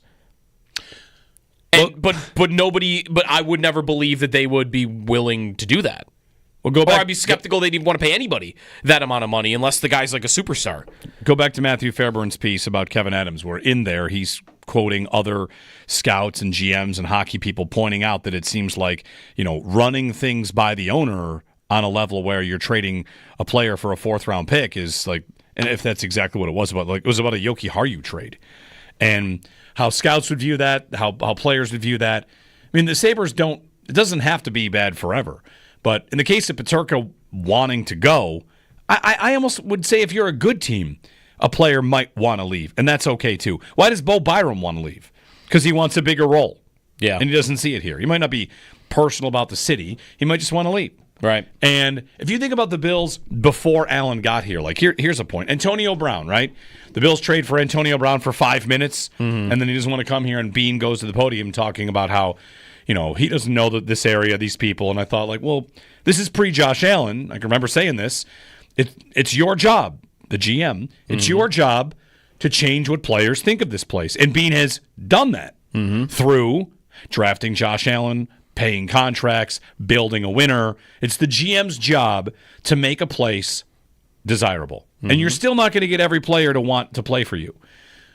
Again, connecting to that, that's what happened with Diggs, wasn't it? Mm-hmm. Diggs wasn't said, so sure. I'm not into this right now in the fall of 2019 when the season was ongoing. And then by the time the spring rolled around, he was convinced. Like, okay, yeah, I do want to go there. And what changed his mind? Watching Josh Allen jump over dudes, go to the playoffs, and think like, okay, Allen changed his mind. So you got to change. You got to have something that changes their minds here, because it will just keep going, right? Like it could be Peterka now, and it could be Tuck tomorrow, and it could be Byram the next day, and then maybe 2 years will go by, and then there will be 3 new guys. Yeah. 3 other guys that are all pretty good that are going to go, yeah, I can't do this anymore. They just, even if it's a lucky season, that's why it's still offensive to me they didn't respect the value of making it 2 years ago. They didn't. They didn't respect the value of making the playoffs 2 years ago. And I always wonder how different certain things would be had they done that. Even if they hadn't won when they got there. Just if they had gotten in the one time. Yeah. 803-0550, 1-888-550-2550. If you'd like to join us on the latest on J.J. Peterka, offer sheets, it's all a possibility. We'll talk about it. We'll track down Paul a little bit later in the show. But you can give a ring at any point if you want. And J.J. Peterka to J.J. Spawn, who won the U.S. Open. A belated Happy Father's Day to those of you out there. It's Jeremy and Joe here on WGR.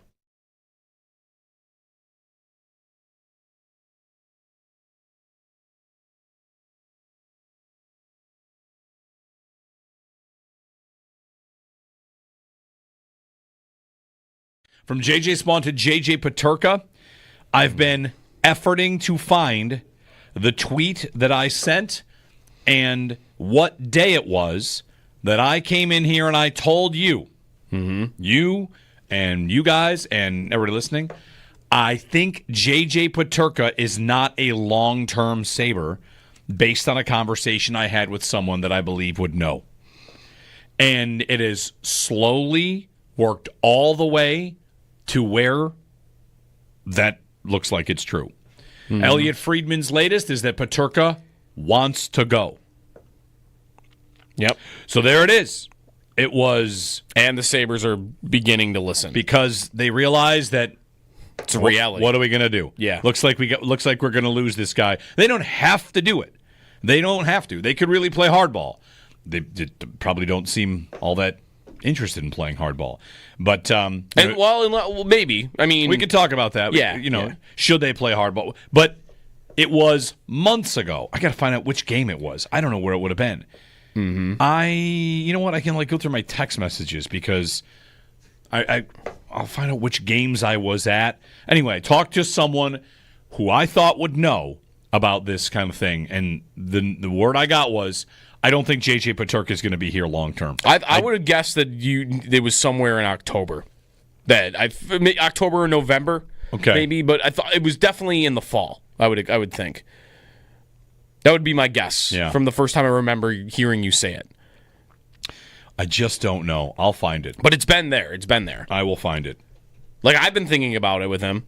For sure. Like whenever there's been any smoke about it, when there was the deadline stuff about him, like all of it seemed believable to me because it just kind of went in line with things you hear about, what's going on and maybe what he likes. So, yeah, I guess I'm not stunned at all to hear Friedman. I'm not caught off guard at all to hear Friedman say it that plainly this weekend about him.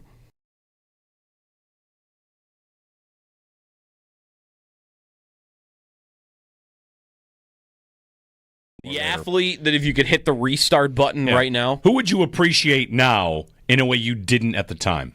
Ooh, because see, that's different than my Steph answer. Because I did appreciate, I just would want to see it again. Yeah. Like, and experience it for the first time. But I definitely appreciated it.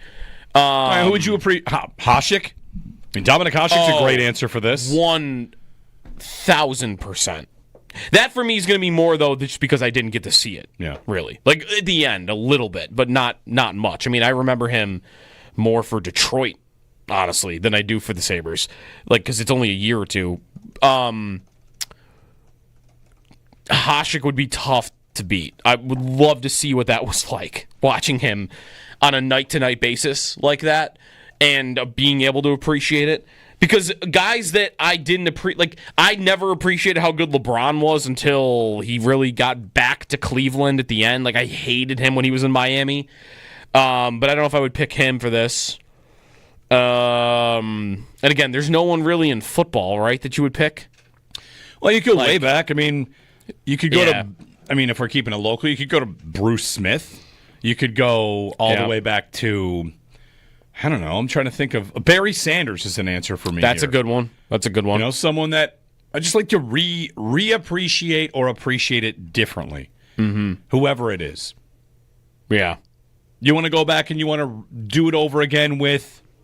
Okay, I've got a good answer.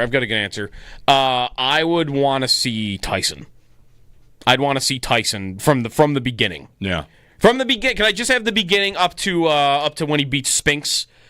That's all I really need, I think. What's that? It's like a 20-fight sample in there, like at the beginnings, before he goes to jail, probably. Give me that. Give me Tyson at the start to see. Because Ali would be awesome, but there's the gap. Tyson there's the gap in the middle for Ali, the gap in his prime. There's a large gap there. Whatever, if you want to get really deep on that, we can just remove that and watch him again. But what I'm looking for is more of like the phenom type, where like no one can believe this is real.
J.J. Spawn wins the U.S. Open with a 64-foot birdie putt on 18. He ends up winning by 2.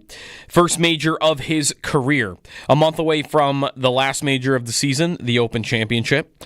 The NHL Stanley Cup Final, Oilers and Panthers. Florida leads the series now 3-2 after winning on Saturday night by a 5-2 final. The Panthers can win their second consecutive cup.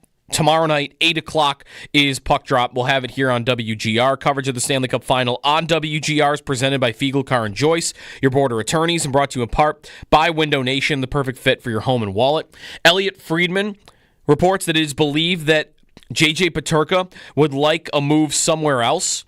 He's a restricted free agent, and he also says that Kevin Adams and the Sabres have begun listening to other teams and their trade offers on Peterka.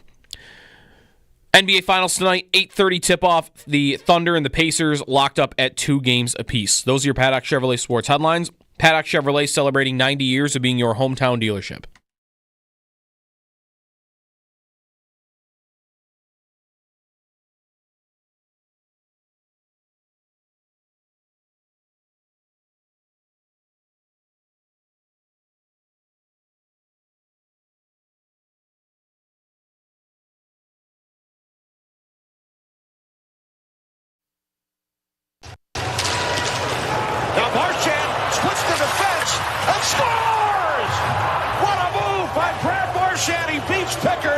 The Panthers score first.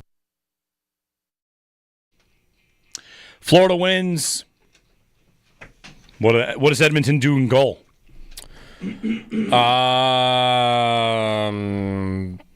Skinner? It's not really a great option here. Yeah.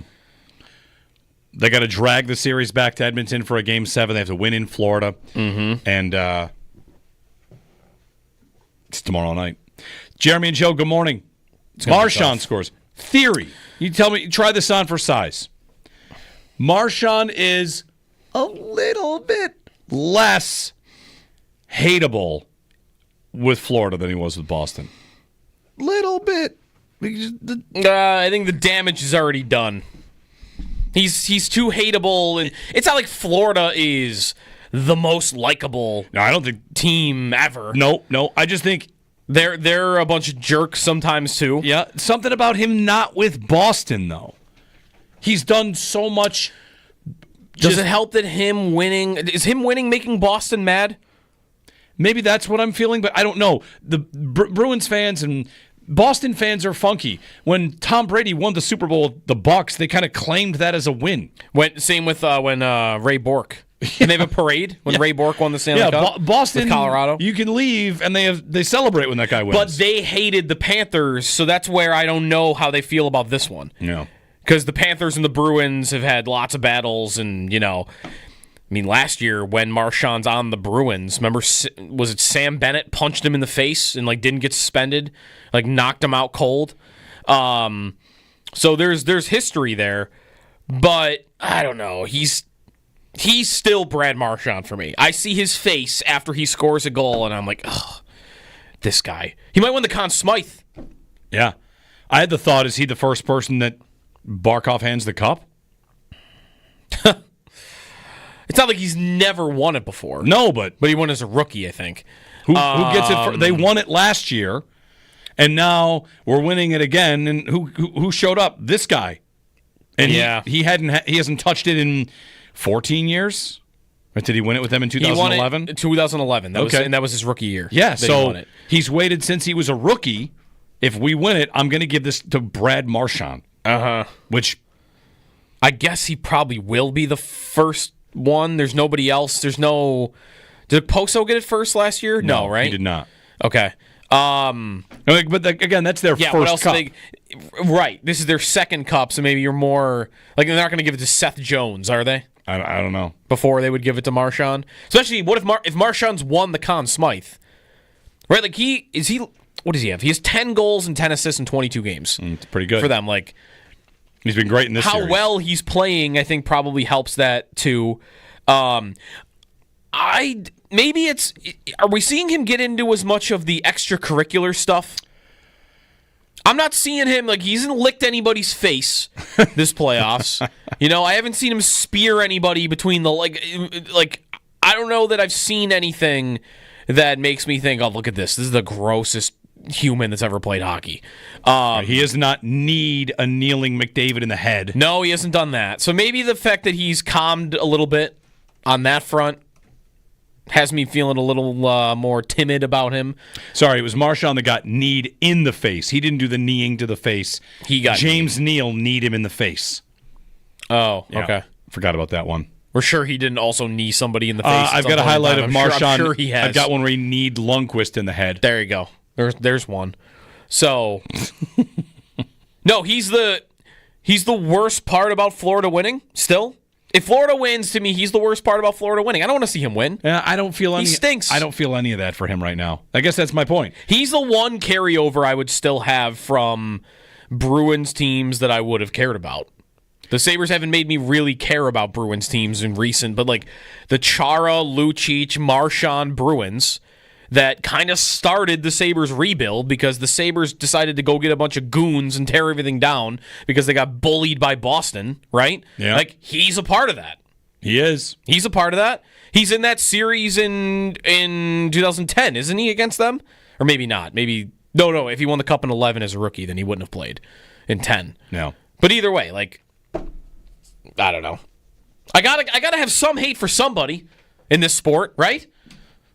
If it's not for Brad Marchand, there's nobody left. Boy, who do I hate in the sport right now? Yeah, who do you hate in the sport? Who do you hate? The guy you just can't stand the most.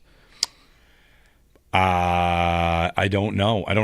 Do I not have one? Am I learning this right now? Wow. There's not is there a cheap shot artist hanging around in the league somewhere? The Seattle Kraken's name. The thing I hate the most in hockey right now. That's all I've got. Just the Kraken's mere existence. Yes. Yeah. Yes. Under their name. The person I like the least in the NHL is Jason Botterill. Is that the answer? It might be my answer. I think you hate the Seattle Kraken. You hate their GM and you hate their team name. The Bruins, is Bilesma still the coach? Nope, he got fired. Okay, never mind. He got fired. Yeah, it's kind of sad. Kachuk? No. You're good with Kachuk? Sure. Okay. I think Jordan Binnington's a jerk, but everybody thinks Jordan Binnington's a jerk. There you go.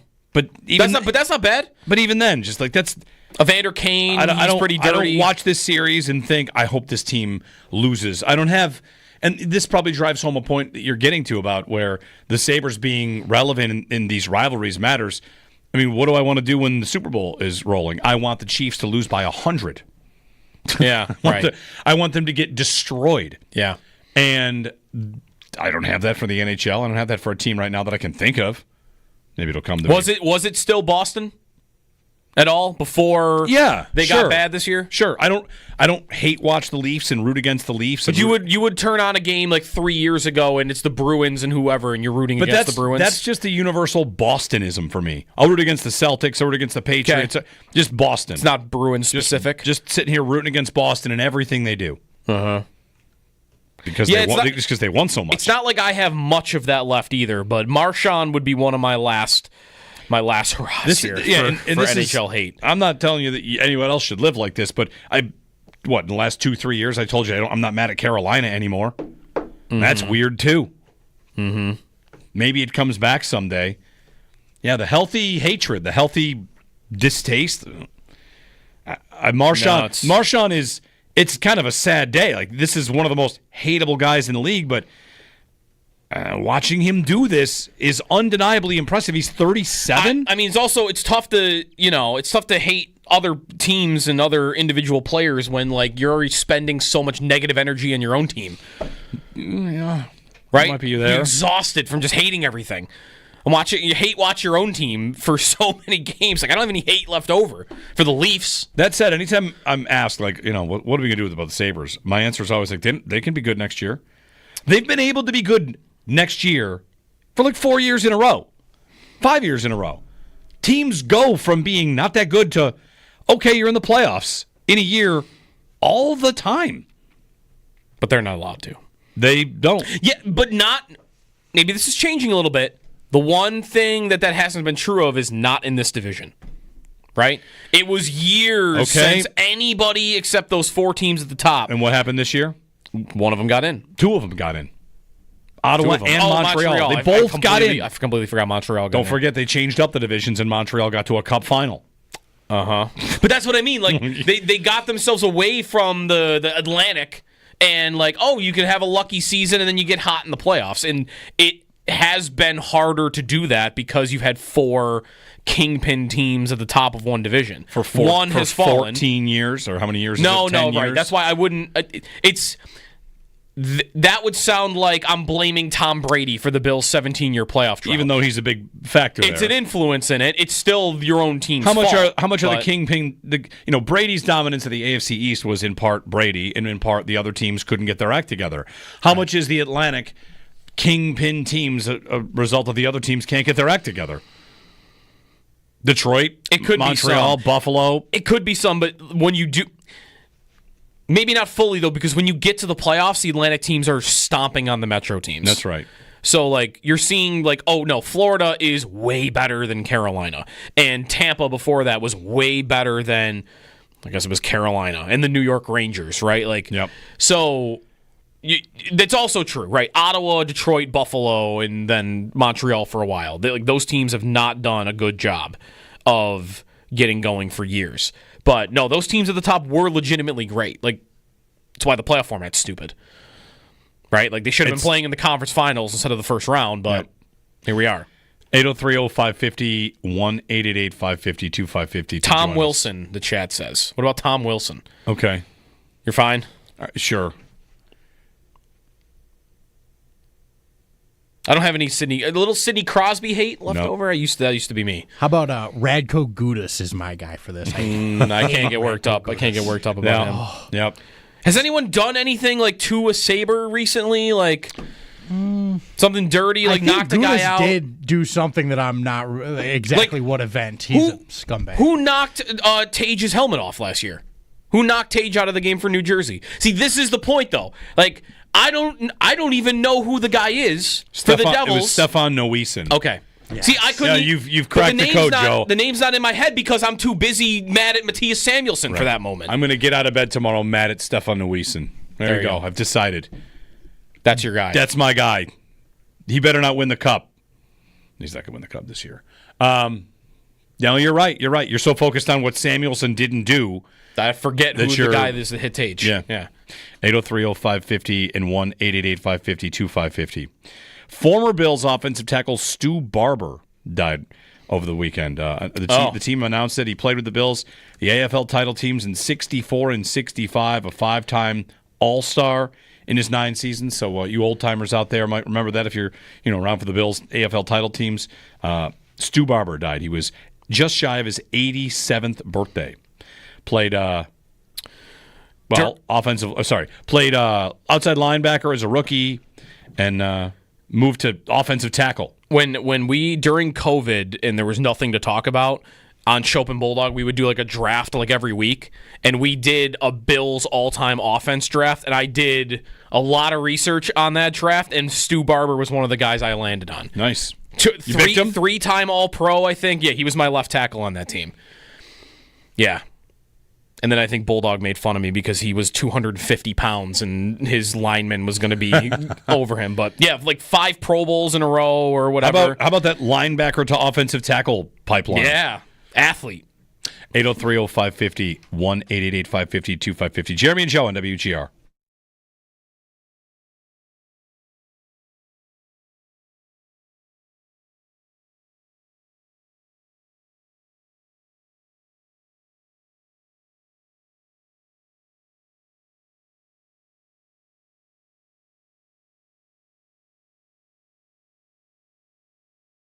And you're saying like I can't bring in like a full pepperoni pizza. If you can fit it in a 1-gallon plastic bag, I think you can. Okay. Oh, but that's what I'm saying. It's got to fit. It's got to fit in that. Bring it in slices, and yes, you could probably get it. The flight I was on down to Florida, a lady brought a whole pizza in a plastic bag and just like passed it out to people on the flight. That's what I passed it out. Yeah, I got 2 free pieces of pizza. She just said, "Who wants pizza?" Mm-hmm. Wow, it was great. Wait, a random person walks on a flight and says, "Do you want this piece of pizza for the whole flight?" Oh, and you wouldn't take that piece of pizza? I would not take stranger pizza on a flight. I think I would take stranger pizza. Her friends were all like, "Yeah, we made it. We're home. It's homemade. It's all." And I was like, "All right, I'll try it." They got it through was great. They got through TSA. You know what are we worried about? I don't know, man. That seems sketchy. You're right. Nice. You are right. Like as safe as you could be in an environment like that is after going through all of airport security. That's fair. I guess. Yeah.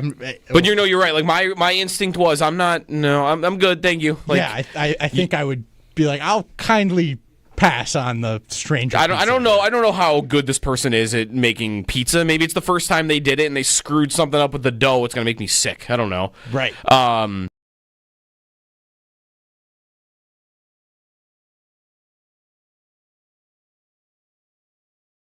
From JJ Spawn to JJ Peterka, I've been efforting to find the tweet that I sent and what day it was that I came in here and I told you, you and you guys and everybody listening, I think JJ Peterka is not a long-term Sabre based on a conversation I had with someone that I believe would know. And it has slowly worked all the way to where that looks like it's true. Elliot Friedman's latest is that Peterka wants to go. Yep. So there it is. It was... And the Sabres are beginning to listen. Because they realize that it's a reality. What are we going to do? Yeah. Looks like we're going to lose this guy. They don't have to do it. They don't have to. They could really play hardball. They probably don't seem all that interested in playing hardball. But maybe. I mean, we could talk about that. Yeah. Should they play hardball? But it was months ago. I got to find out which game it was. I don't know where it would have been. You know what? I can go through my text messages because I'll find out which games I was at. Anyway, I talked to someone who I thought would know about this kind of thing, and the word I got was, I don't think J.J. Peterka is going to be here long term. I would have guessed that it was somewhere in October, October or November, maybe. But I thought it was definitely in the fall. I would think that would be my guess from the first time I remember hearing you say it. I just don't know. I'll find it. But it's been there. It's been there. I will find it. Like I've been thinking about it with him. For sure. Like whenever there's been any smoke about it, when there was the deadline stuff about him, like all of it seemed believable to me because it just kind of went in line with things you hear about, what's going on and maybe what he likes. So, yeah, I guess I'm not stunned at all to hear Friedman. I'm not caught off guard at all to hear Friedman say it that plainly this weekend about him.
All right, good morning, Jeremy and Joe. It's beautiful outside.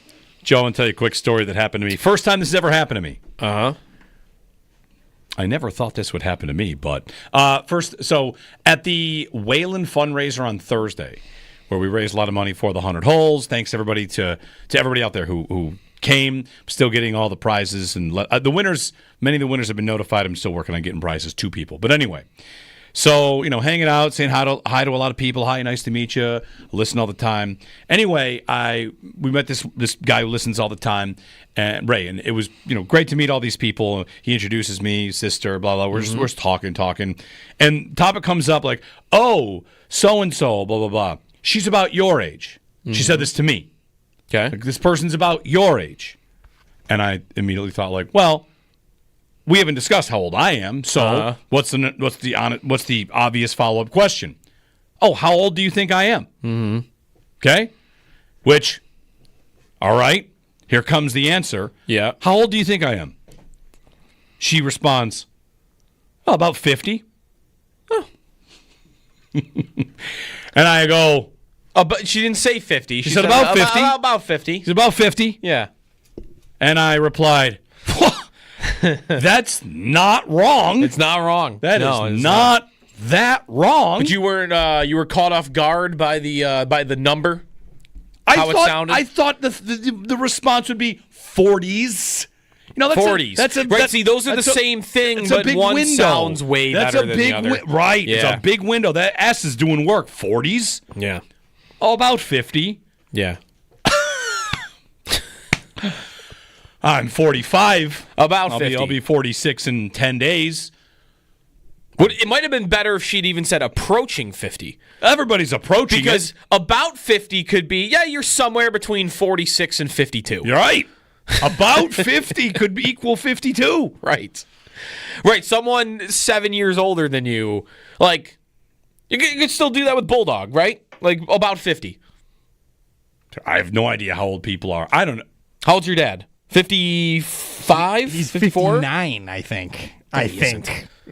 He might be in that neighborhood. Really? Yeah. Okay. 65. Because for him, I could see someone saying about 50. He turned 60 this year. Yeah. I remember his 50th birthday party.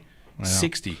See, that is more stunning to me than you being close to 50. Well, Wait, am I close to 50 or not? I'm 45 about still. 50, sorry, about 50. About 50. Okay, right. See, he's right. We should hold off until he turns 46. Right, I'm not even in my late 40s yet. I think actually they might be wrong. If you're 45 still, and the numbers ends 4-5, you're not about 50 yet. No, I got But the second you get to 46, you're about 50. 47 is late 40s. 46 is mids. I'm still mid. I'm in my late mid 40s. Late 40s. I think someone could get away with late 40s. If you just go early and late, and that's it.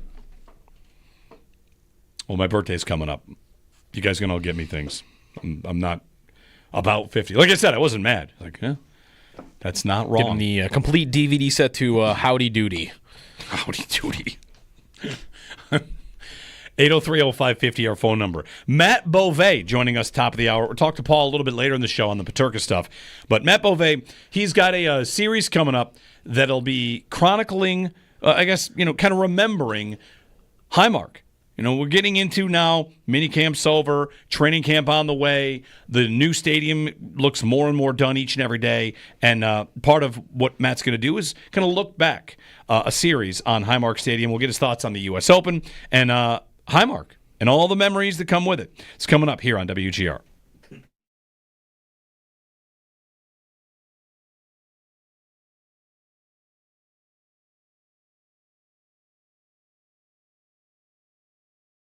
I wonder, though, if fans will take into account that he really hasn't been here very long. This is not Thompson or Dahlin wanting out in a similar way that Eichel and Reinhart were ready to go after 7 years of this, 8 years of this. It's a much quicker timeline. Peterka's been here for 3 years, and he's ready to hit the ejector seat. And if he's felt something along those lines this didn't just arrive on him now, this is a feeling that he's had maybe for a little bit, then that could lead you to, well, I wonder if it's more about the city than it is more about the team. If that's a part of this. Because then that is a little different, I think, than Eichel and Reinhart, when they want out, I never took that as anything to do with not wanting to be in Buffalo. I took that as they just were sick of losing. Yeah. And I don't know if that's what Peterka's problem is. He might just not like the area and not like the city. Right. He might want a different life. Right. And the other difference between Peterka and those guys, maybe not Eichel, because Eichel had a lot of years left on that contract, but Reinhart was going to be a UFA in 12 months, right? Peterka cannot become an unrestricted free agency until July 1st of 2029. The Sabres have control of him for a long time. So for him to be willing to make it tense at all, I think would show you how much he really would want to go, right? Because he would have that conversation with his agent. It's if we go down this road, this could be tough. And this could be uncomfortable for a while because you're not coming up on free agency. You're 23.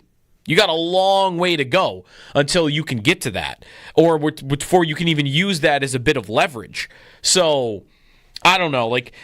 I don't know how the fans will react to him wanting out versus those former stories of this wanting out, and how much the Sabres will want to play hardball.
JJ Spawn wins the U.S. Open. He had a 64-foot birdie putt to clinch it. It was the furthest putt anyone had made the whole weekend. He finishes at 1 under par. He was the only one under, and it is, or under par at all, and it is his first major of his career. Stanley Cup final. Panthers are 1 win away from back-to-back Stanley Cups. They won Game 5 on Saturday. Game 6 is tomorrow night. They can win it on home ice. 8 o'clock puck drop.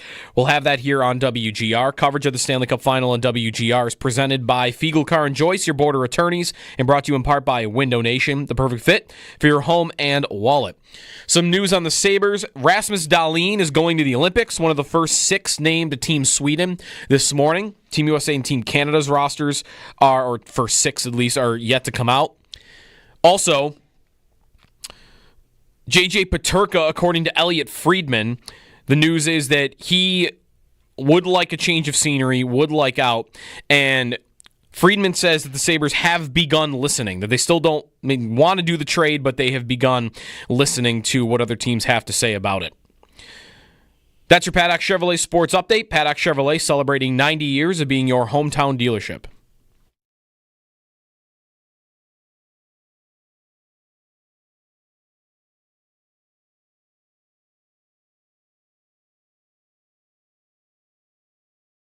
Yeah, I think Keon has been focused, dialed in. His agent and I have developed a good relationship. He's actually kin to Keon, and so I think he was very blunt with him as well, just off of some of our conversations. And Keon can take it. Like, for a young man, I give him a lot of credit. Of course, anybody can take praise. It's not easy to take criticism, and he took it unbelievable. And that's the thing I tried to stress to him when he got back is you did a lot of positive things. Don't focus on just the things that we want to see improve. And he's worked hard. He's been here the whole time. You can see when him and Josh were here, they're forming that rapport and kind of picking up where they were pre-injury last year. So I'm excited where he's at. Bill's Jim, Brandon Bean from minicamp wrapping up at the end of last week. Good morning, Jeremy and Joe. Keon Coleman took that criticism to the basketball court and dropped 60 in a charity game, dunked on everyone, rained threes. It was impressive. See, the threes are like... Step back watching threes. him play football, him dunking isn't like the craziest thing to me. It was still impressive. Him hitting a step back 3 and it just looking as clean as it does is the thing that it's crazy to me. 60 points in a charity game. He had 40 at the half. I bet he probably he dialed it down. Didn't he probably leave some for the others in the second half? He might have. Joining us on the Western Hotline, we got a lot to get to with Matt Bove, friend of the show. You know Matt Bove from It's Always Game Day in Buffalo with Sal Capaccio, and of course, sports director WKBW. He joins us on the Western Hotline. Little U.S. Open, and also an exciting thing that Matt's got coming up on KBW as the weeks go on from here. Matt, good morning. Morning, gentlemen. Thank you guys for having me on. I appreciate it. Did you see the Keon highlights of him going ham on everybody on the court? I always just get a little frustrated that there are people on this planet who are that good at multiple sports. I feel like if you're going to be really good at something, just let everybody be really good at one thing. To have people who are that good at multiple sports just seems even more unfair than it already is. I mean, don't you think there's a good chance he's the best basketball player in the NFL? Ooh, that's a great question. I mean, the fact that he played college basketball has him in a pretty elite company with the league. He's definitely up there. He's definitely in the top 5. But there's probably some guys who are in the NFL who are so good at football that they never even considered playing basketball, who are probably just also absolute freaks as well. So, yeah, he's definitely one of them. Like, it's just, I did see the highlights, and it's just like, this is absurd, like, that this guy can do this stuff. One of the things, like, a quick search of athletes, NFL players that played college basketball, it gets to mostly guys that were just kind of, I don't know, they were in college. Like Donovan McNabb was not quite a walk-on, but he played at Syracuse on that team. He's with that team a little bit. Or, I mean, Antoine Randall L. And I think of the tight ends over time, right? Sure, like Antonio Gates, Jimmy Graham. Like every year, I feel like there's a new tight end in the NFL where like, oh, this guy played basketball at wherever. Yeah, Julius Peppers played in North Carolina, averaged 7 points per game. Mm-hmm. So you get some with Keon. It's funny, Joe was saying like step back threes versus the dunks. The dunks show you that above the rim kind of skill set that he has, and they use that a little bit, man. I wonder if you feel like there's more there, more above the rim stuff from Keon, because I tend to think that they could do that a little bit more if they want to. I think the game that we should look back on, and it's tough because it's easy, it's a layup, no pun intended here, but the Seahawks game last year was his most impressive game because we saw a little bit of everything. But yeah, that going up and getting it above the rim, I think about the play that they had. He had a touchdown in the corner of the end zone.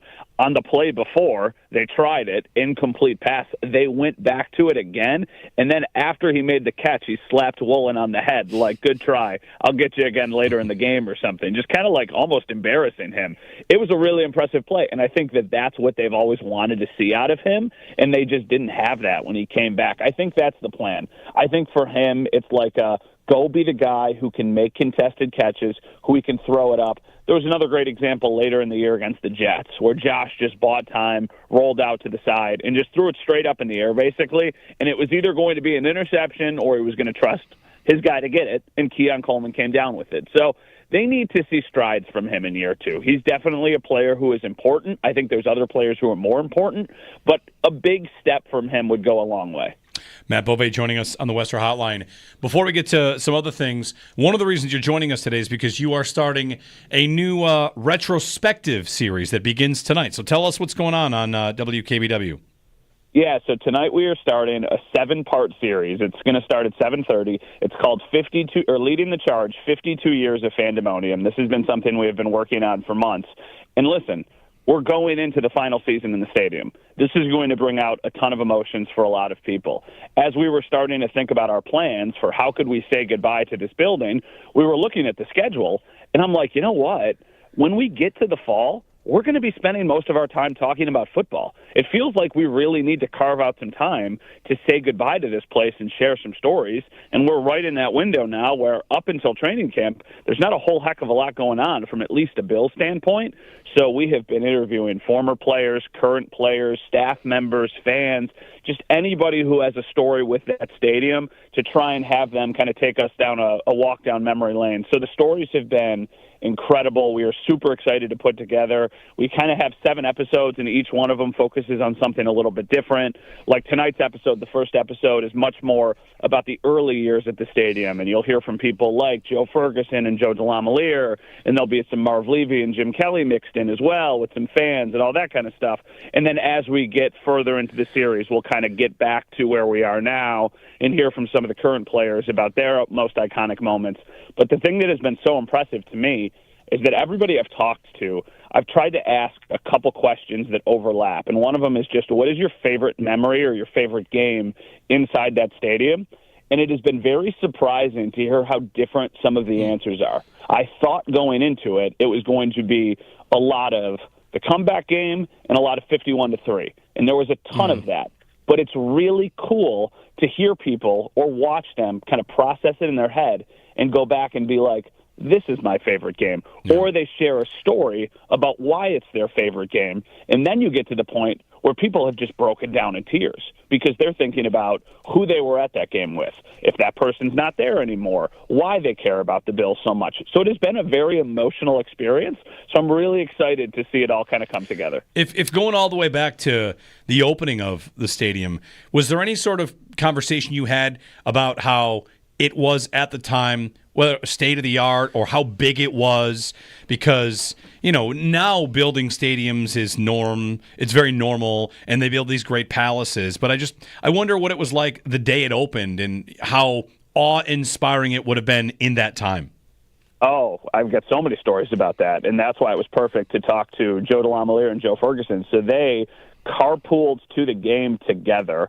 Their first preseason game, that's when the Bills still had training camp at Niagara University. It was a night game, and they left at noon because they were like, listen, we want to go and be there as early as humanly possible. But then when they got down to Orchard Park, they got stuck in traffic for like an hour because it was also the Erie County Fair. And they were like, who plans the start of the Erie County Fair on the same day that we were opening a new stadium? This seems a little bit Bush League, but they talked about walking into the building and it just being this palace. And then Sal Mayorana from the Democrat and Chronicle, he's somebody who will be on the episode tonight too. He was also at that first game. The perspective he shared, the scoreboard at the time was $1 million.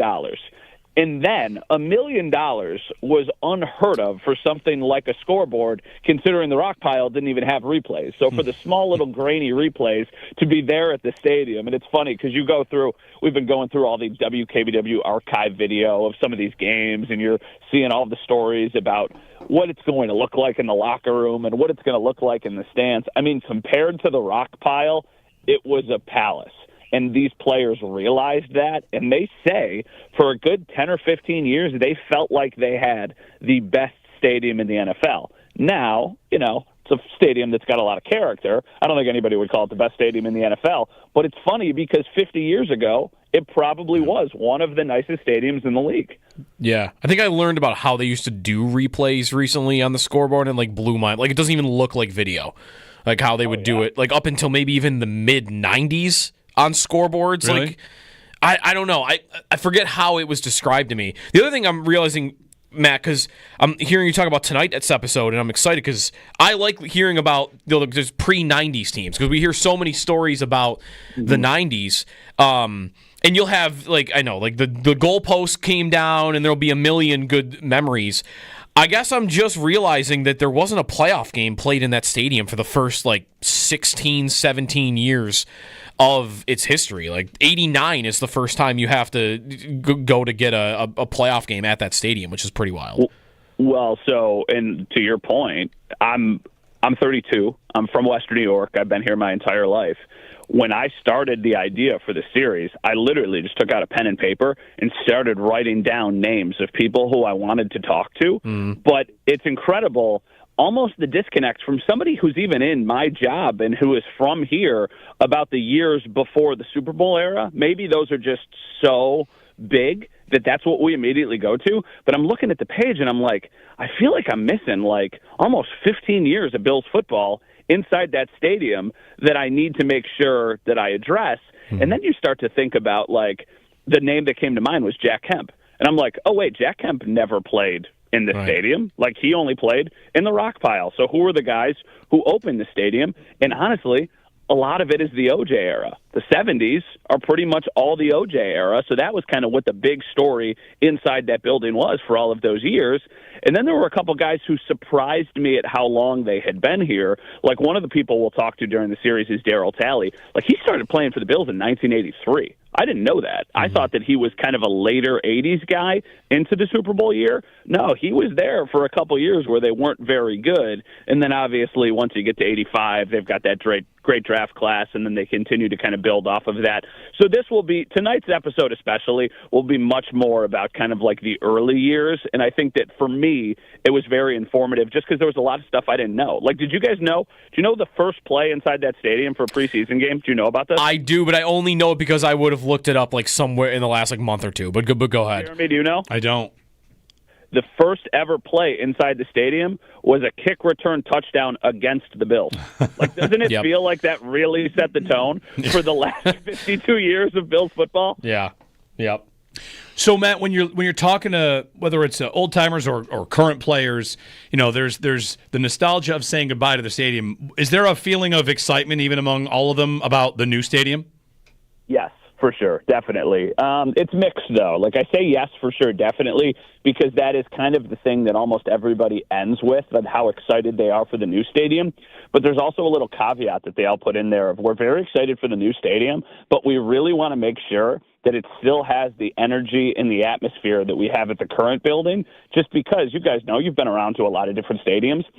It's not easy to replicate that. I know the fans are going to be a lot of the same people, right? A lot of the fans who are going to be there for the last year this year will also be in the stands for the first year next year, but it's just making sure that you can get that energy and that home field advantage. Now, from an actual technical standpoint, the sound is going to be incredible in the new stadium, and the way that place is going to trap the sound under that canopy, I think is going to have this place be really loud, and everybody's kind of right on top of the field, so I think that will help.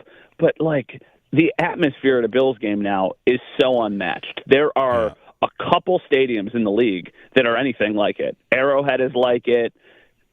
Pittsburgh is a little bit like it.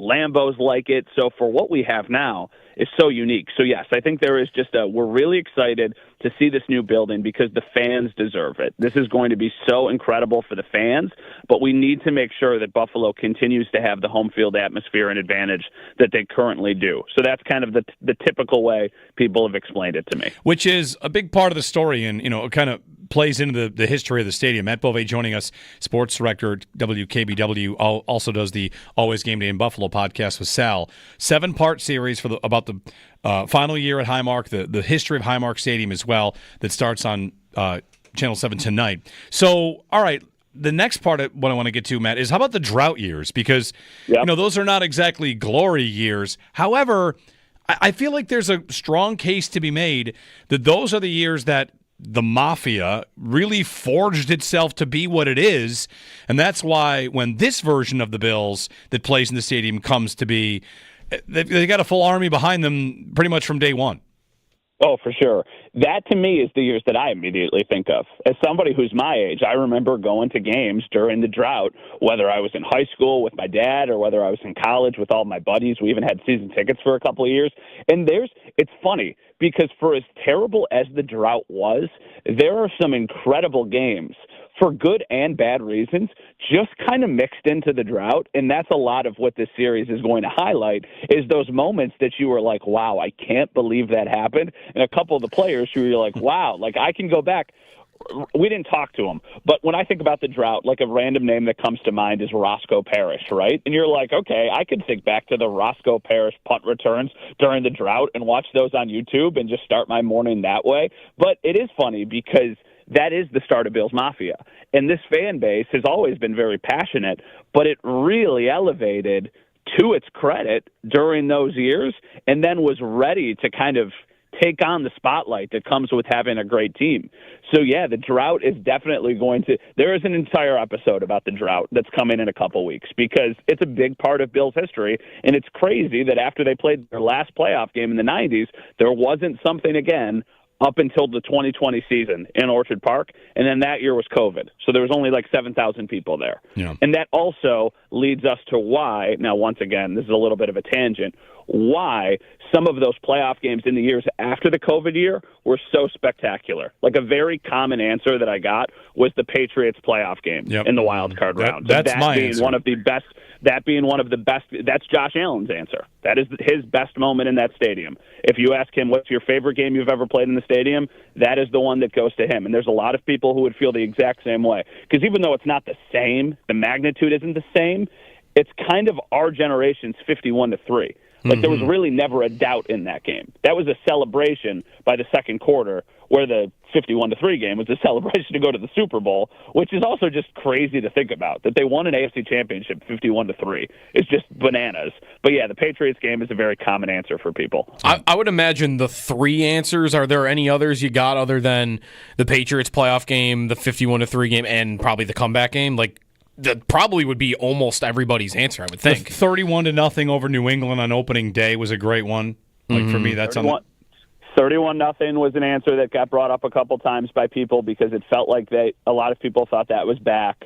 A common answer is specifically with like their favorite play. It was not a full house by any stretch, but a lot of people brought up the Taron Johnson pick six against the Ravens as their favorite memory inside the stadium, and a couple players felt that. A couple people, I think this is a hint of recency bias, a couple people brought up the Patriots game after the Damar Hamlin situation, and I think because of the start of that game, like how magical that first play was, so that was a game that had gotten brought up a lot. A couple people brought up some games from back in the day, like early Monday Night Football against the Raiders in the mid-'70s and how good the Bills were then. There's a lot of games that have gotten brought up. Oh, and then even a couple people brought up the Patriots game during the drought that they beat in week 3. Yeah. Like, that's another – and then the week before that was the Raiders game where they also erased a huge deficit. So, like, there are some, I would say, answers that a lot of people had, but then there's like 5 or 6 games that we didn't even talk about that people gave answers to, and then they gave reasons why. Did the 6-3 Browns game come up? You know what? I remember where I was for the 6-3 Browns game. I wasn't at the stadium, and I just remember thinking to myself, like, why are we doing this to ourselves? Yeah. Like, what are we doing? Like, why am I watching this football game? Oh, I'm sure you got to it at some point, or that maybe somebody mentioned it, but just because of the sheer weather. I mean, the snow game against the Colts in 2017 is an all-time day at that stadium. I'm glad you brought that up. Yes, absolutely. We have had a ton of people who have referenced being at the stadium that day and watching the progress from what was supposed to happen pregame to all of a sudden before kickoff, them not being able to see a thing. That's been cool, too, because I've had a chance to talk to a lot of the players who have been on the team for this era, and them going back to days like that, like McDermott talking about that. I talked to Sean for a while about this, and he actually shared some incredible stories about the stadium, too. So there's a lot of cool perspectives, but the snow game, then you start to think of the names in that game: Joe Webb, Deontay Thompson, Nathan Peterman starts the game, Calvin Benjamin has a touchdown in that game. Like, there are some very fun names to look back on from that day. Matt Bove on the Western Hotline. The series starts tonight on Channel 7, a retrospective 7-part series looking back at Highmark Stadium. Matt, before we let you go, a thought on J.J. Spaun in the U.S. Open? How cool was that? What an ending. That was so awesome. Like, listen, I love golf, but I also love watching elite players win. Good for J.J. Spaun. I like to see the underdog story, and also the way the leaderboard played out. I'm happy that he was the guy to get the win of the other names on the leaderboard. I was kind of pulling for a Scotty comeback over the course of the day, even though it became pretty apparent early on that was not going to happen. I just admittedly like when an American wins the U.S. Open. I always think that's cool, but the way he did it was really, really awesome. Yeah. And guys, first major with a lab putter. That's Feels right. like we're on the verge of something here. Yep, that's right. Can I tell you the thought I had when he made that putt? Like, after watching 10 replays, this is going to be a random thought, and I don't know if anybody else thinks things like this, but I think you'll easily identify with this. That putt from 64 feet and making it like that, and the reaction from the crowd, the thought I had was, if you did that in front of a wedding party on a random Tuesday, it would have the same reaction. Like, that's what golf does, is like, hold on, let's see this. Oh, he made it! And the place would go nuts, and it wouldn't have to be the U.S. Open, because it was just, so much of that reaction, I think, is, sure, he won the Open, but the actual shot itself is just like very organic, kind of like, whoa, the guy hit the ball from really far in the hole, and that was pretty cool. We did my stag party before I got married like 5 or 6 years ago at a golf course, and there was a putting green in the front.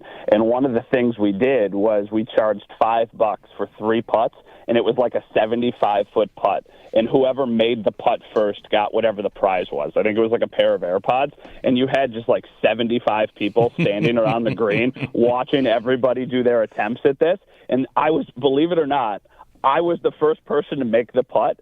And you could have thought that I just want to make the reaction of just the celebration of, oh my God. And I did give the AirPods back, by the way. My thought watching the putt last night, because you've seen all the different angles this morning, was if it doesn't go in, I feel like it's a slippery distance and it's not a gimme. Yeah. Like, it's coming in with a little bit of pace.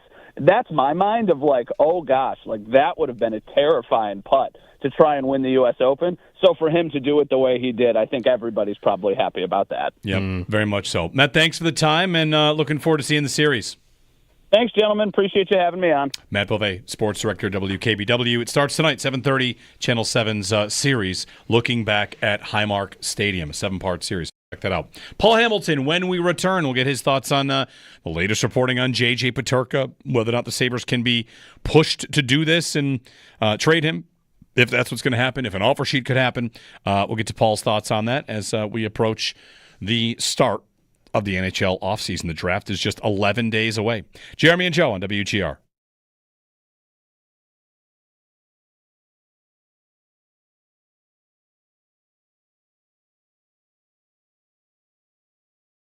Before we get to some other things, one of the reasons you're joining us today is because you are starting a new retrospective series that begins tonight. So tell us what's going on WKBW.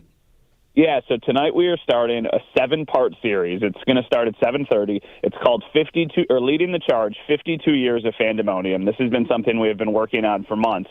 And listen, we're going into the final season in the stadium. This is going to bring out a ton of emotions for a lot of people. As we were starting to think about our plans for how could we say goodbye to this building, we were looking at the schedule, and I'm like, you know what? When we get to the fall, we're going to be spending most of our time talking about football. It feels like we really need to carve out some time to say goodbye to this place and share some stories. And we're right in that window now where up until training camp, there's not a whole heck of a lot going on from at least a Bill standpoint. So we have been interviewing former players, current players, staff members, fans, just anybody who has a story with that stadium to try and have them kind of take us down a walk down memory lane. So the stories have been incredible. We are super excited to put together. We kind of have 7 episodes, and each one of them focuses on something a little bit different. Like tonight's episode, the first episode, is much more about the early years at the stadium, and you'll hear from people like Joe Ferguson and Joe DeLamielleure, and there'll be some Marv Levy and Jim Kelly mixed in as well with some fans and all that kind of stuff. And then as we get further into the series, we'll kind of get back to where we are now and hear from some of the current players about their most iconic moments. But the thing that has been so impressive to me is that everybody I've talked to, I've tried to ask a couple questions that overlap. And one of them is just, what is your favorite memory or your favorite game inside that stadium? And it has been very surprising to hear how different some of the answers are. I thought going into it, it was going to be a lot of the comeback game and a lot of 51-3. And there was a ton of that. But it's really cool to hear people or watch them kind of process it in their head and go back and be like, this is my favorite game. Yeah. Or they share a story about why it's their favorite game. And then you get to the point where people have just broken down in tears because they're thinking about who they were at that game with, if that person's not there anymore, why they care about the Bills so much. So it has been a very emotional experience.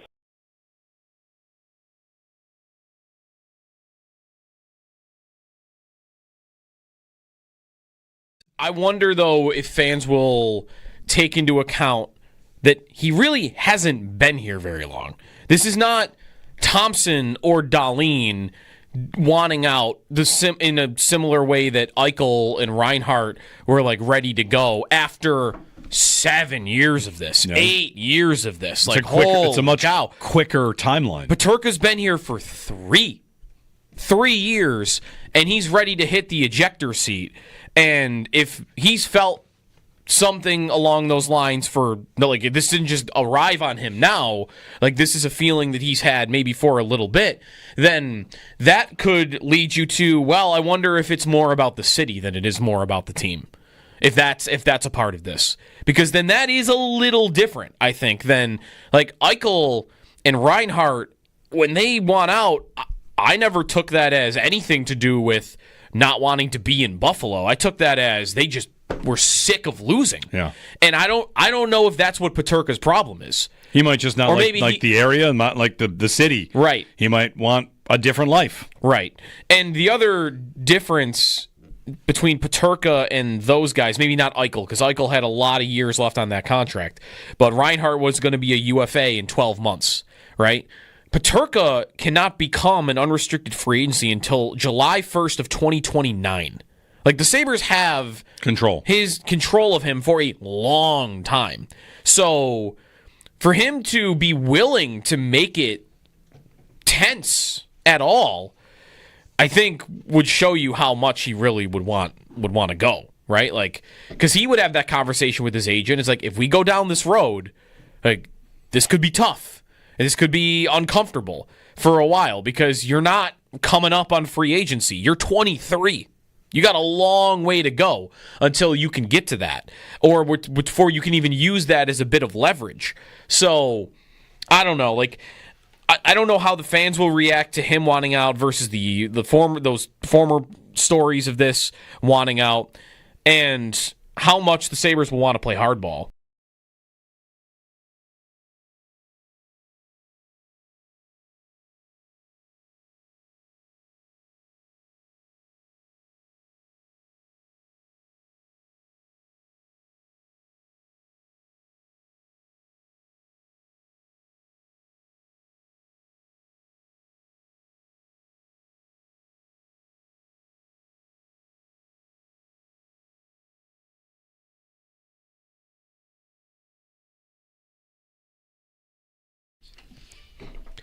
JJ Spawn wins the U.S. Open. 64-foot putt on 18 to clinch the victory. He ends up winning by 2 as the only player under par in the entire field. He wins his first ever major. The Stanley Cup final sits at 3-2 in favor of the Panthers. They can win it. Back-to-back Stanley Cups with a win tomorrow on home ice. That'll be an 8 o'clock puck drop. You can listen to the game right here on WGR. Coverage of the Stanley Cup final on WGR is presented by Fiegel Car and Joyce, your border attorneys, and brought to you in part by Window Nation, the perfect fit for your home and wallet. Elliot Friedman reporting over the weekend that it's believed that J.J. Peterka would like out of Buffalo or a change of scenery, and that the Sabres have begun listening, still not wanting to do it, but have begun listening to other offers. We'll talk more about it with Paul Hamilton coming up next. NBA Finals tonight, 8:30. Tip-off between the Thunder and the Pacers. That series all locked up at 2 games apiece. Back to hockey for a moment. This morning we're getting the Olympic rosters, the first 6 of each Olympic roster. Rasmus Dahlin named to Team Sweden. J.J. Peterka, interestingly, not one of the first 6 named for Germany. Those are your Paddock Chevrolet sports headlines. Paddock Chevrolet celebrating 90 years of being your hometown dealership.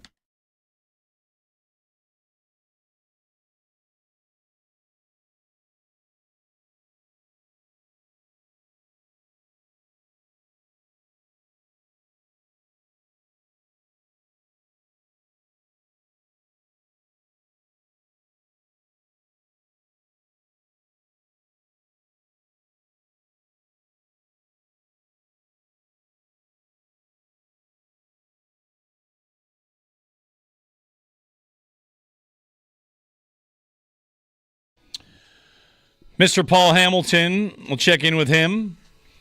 Getting closer to the draft. The Combine's in the books. The NHL Stanley Cup Final rolls tomorrow. Game 6 could be the last game of the season, on to the next season.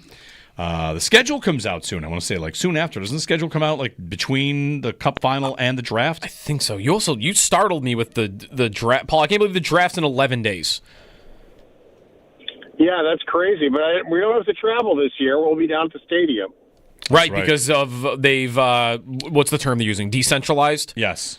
Yeah, it's going to be pretty much just like the NFL. The players will be in Los Angeles, be introduced there, just like the NFL players are. But all the teams will be back in their facilities, or in the Sabres case, in the Bills facilities. What this means, Paul, is the time-honored tradition of, this GM just walked over to this GM's table and they appear to be talking. We won't get that anymore. Oh, those are the best. Hey, guys, I was listening. I got 2 things for you. Yeah.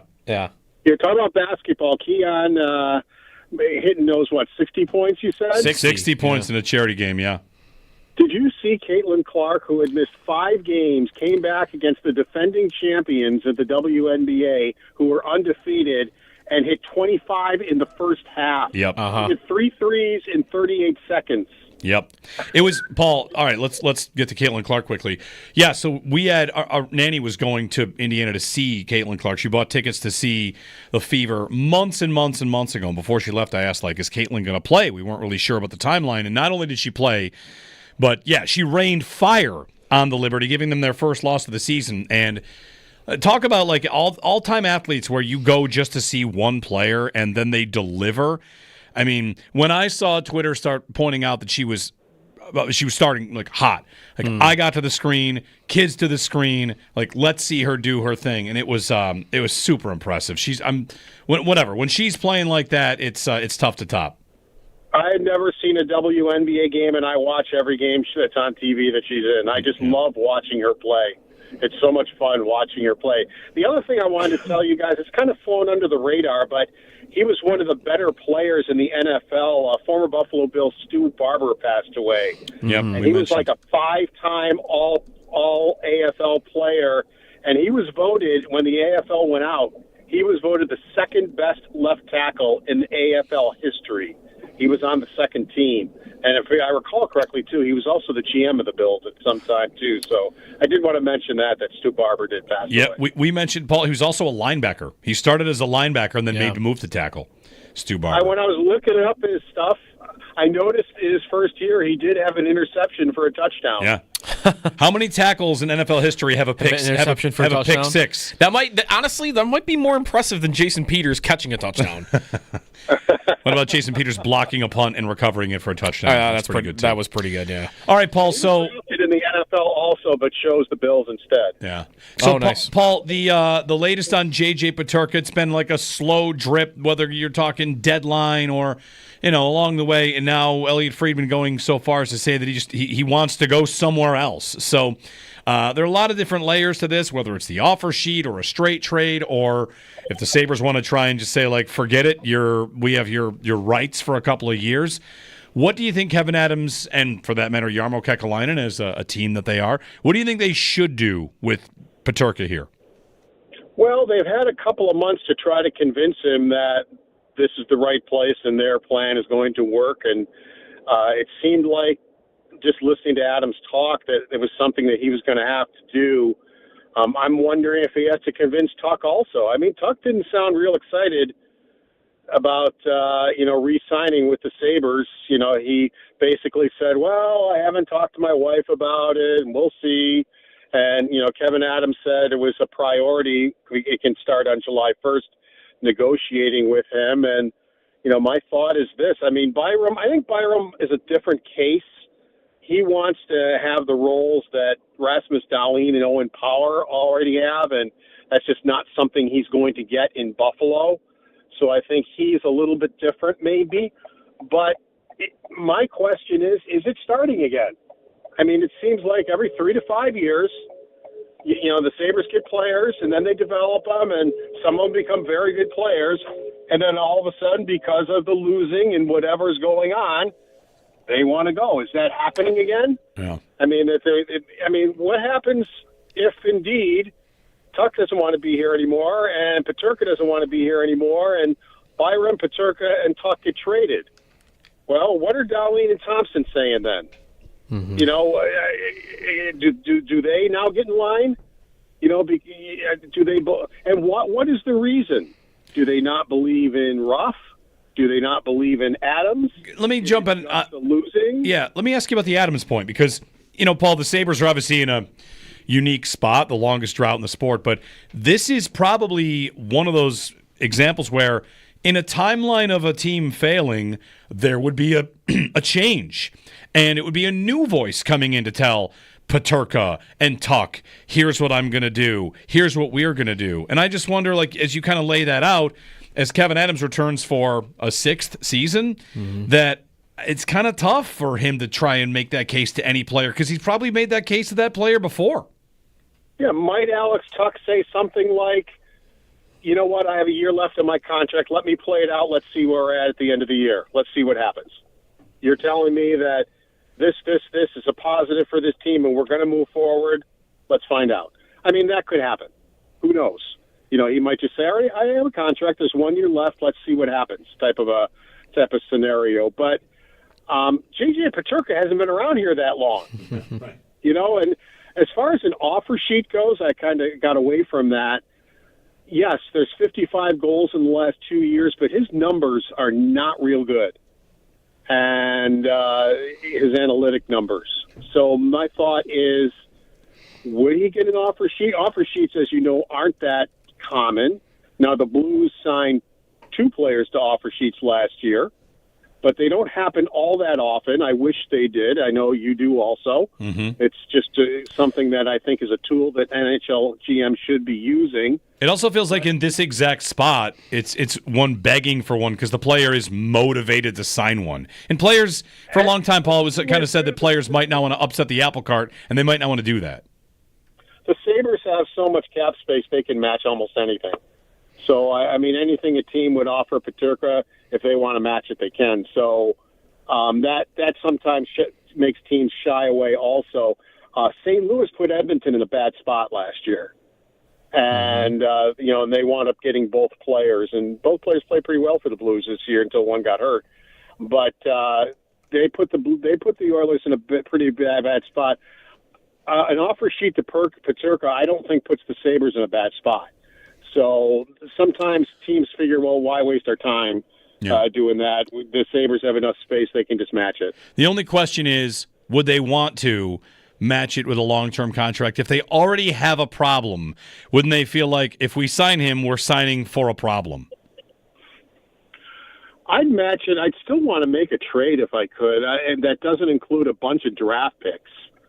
You know, they would get, depending on the how much the contract is worth, they would just get draft picks in return. Adam said it last year. He said it again. He's not interested in prospects and draft picks. It's not what he's looking for in the trade market. So, but I'd really be interested because, as I said, it hasn't like J.J. Peterka has been in the middle of losing a lot.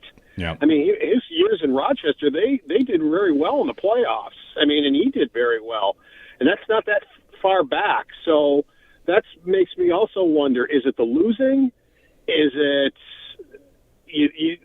the players got really, really upset, whether it was warranted or not? I'm not saying one way or the other. But as you know, they got really, really upset that every time they came into their building, they got booed off the ice. And, you know, they, as I heard you say once, Jeremy, they kind of declared war on their fans. Yeah. And I don't know if some of the players got over that. And we can all say, well, just get over it. But I don't know if that plays into any of this, or if it's Ruff, or if it's Adams. Is it ownership? Do they look at it that this just keeps going round and round and round, and no matter, you know, there's been a lot of different players that have come through. They've redone the team more than once. They've redone the coaches more than once. They've redone the GMs more than once, and nothing seems to work. Players might look at that and say, why should this work now? Paul Hamilton on the Wester Hotline. Paul, last thing on this, like, all right, if we're zooming out, you know, you said, is it happening again? Last time the Sabres did this, it's Reinhart, it's Eichel, it's everybody that's ever, like, everything you can get something for, Ristolainen. Do you think that maybe in this case, if Adams was to move Byram and Peterka and maybe one other asset or the 9th pick, that they could use this as an opportunity, and this might be a little bit of an optimistic take on this, which, of course, like, good things can happen.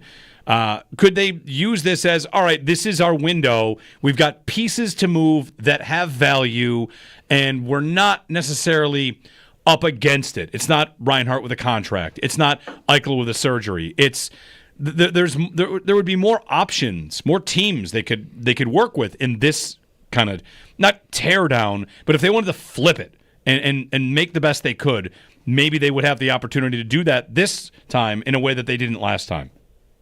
True, and you mentioned Kekalainen's name, and on the other side of this coin, could Alex Tuck say to himself, I like that.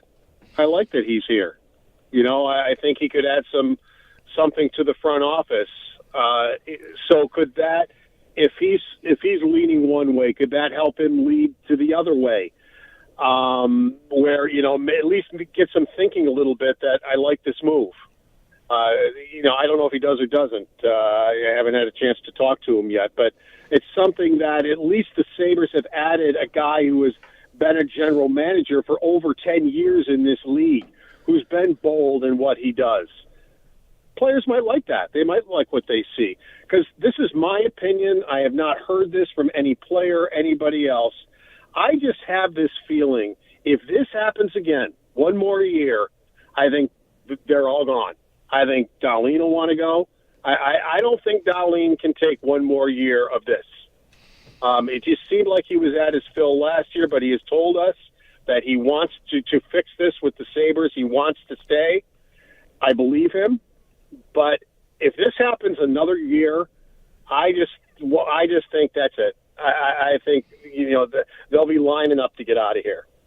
Paul Hamilton. That's my opinion. Yeah, Paul Hamilton. Everyone's got a breaking point, and you would think. Thanks, Paul. Take care, guys. Paul's appearance brought to you by Relax. Honda Relax. We got this NHL draft in 11 days. Free agency once we get to July. So the offseason approaches, and you know, you want to say like it's a big one, of course. I mean, the way Paul just set it up, it is like the biggest one. Yeah, it's a big one. 803-0550. That's our phone number. You can give us a ring if you hear anything from Paul you want to chime in on. You can. Jeremy and Joe, happy Monday. Back to it. Mid-June. NBA Finals, back to it tonight. Yes. The Thunder. Push off Shea and the Thunder against the Pacers. Let's go.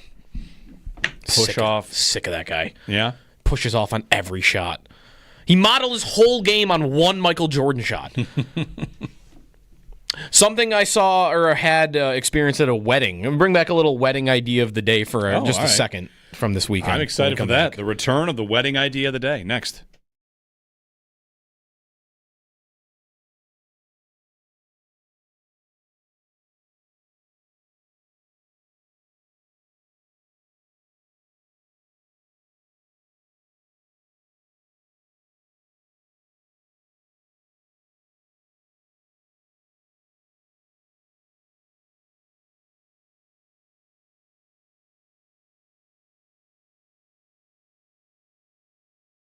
At the Wayland fundraiser on Thursday, where we raised a lot of money for the 100 holes. Thanks everybody to everybody out there who came. Still getting all the prizes and the winners. Many of the winners have been notified. I'm still working on getting prizes to people. But anyway, so hanging out, saying hi to a lot of people. Hi, nice to meet you. Listen all the time. Anyway, we met this guy who listens all the time, and Ray, and it was great to meet all these people. He introduces me, sister, blah blah. We're just talking, and topic comes up like, oh, so and so, blah blah blah. She's about your age. She said this to me. Okay, like, this person's about your age, and I immediately thought like, well, we haven't discussed how old I am. So what's the obvious follow-up question? Oh, how old do you think I am? Mm-hmm. Okay, which, all right. Here comes the answer. Yeah. How old do you think I am? She responds, oh, about 50. Oh. And I go, but she didn't say 50. She said about 50. About 50. She's about 50. Yeah. And I replied, that's not wrong. It's not wrong. That is not that wrong. But you weren't. You were caught off guard by the number. It sounded? I thought the response would be 40s. That's 40s. Right. See, those are the same thing, but one window. Sounds way better than the other. Right. Yeah. It's a big window. That S is doing work. 40s. Yeah. Oh, about 50. Yeah. I'm 45. About 50. I'll be 46 in 10 days. It might have been better if she'd even said approaching 50. Everybody's approaching because about 50 could be, you're somewhere between 46 and 52. You're right. About 50 could equal 52. Right.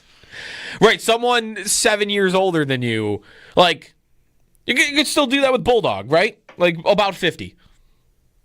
I have no idea how old people are. I don't know. How old's your dad? 55? He's 54? 59, I think. I think. He might be in that neighborhood. Really? Yeah. Okay. 65. Because for him, I could see someone say like about 50. He turned 60 this year. Yeah. I remember his 50th birthday party. 60.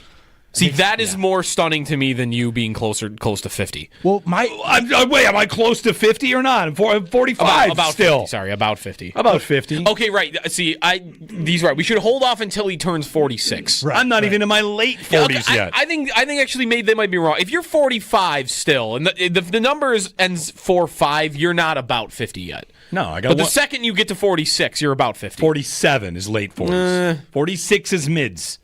I'm still mid.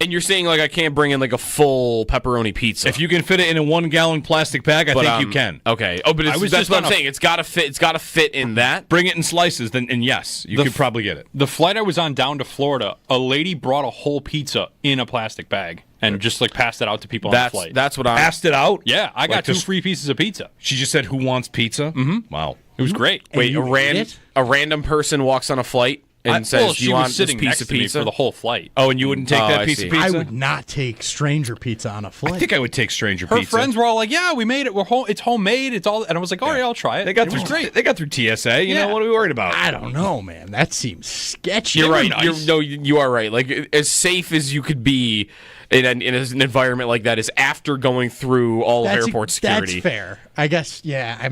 But you're right. Like my instinct was, I'm good. Thank you. Like, yeah. I think I would be like, I'll pass on the stranger. I don't know how good this person is at making pizza. Maybe it's the first time they did it and they screwed something up with the dough. It's gonna make me sick. I don't know. Right.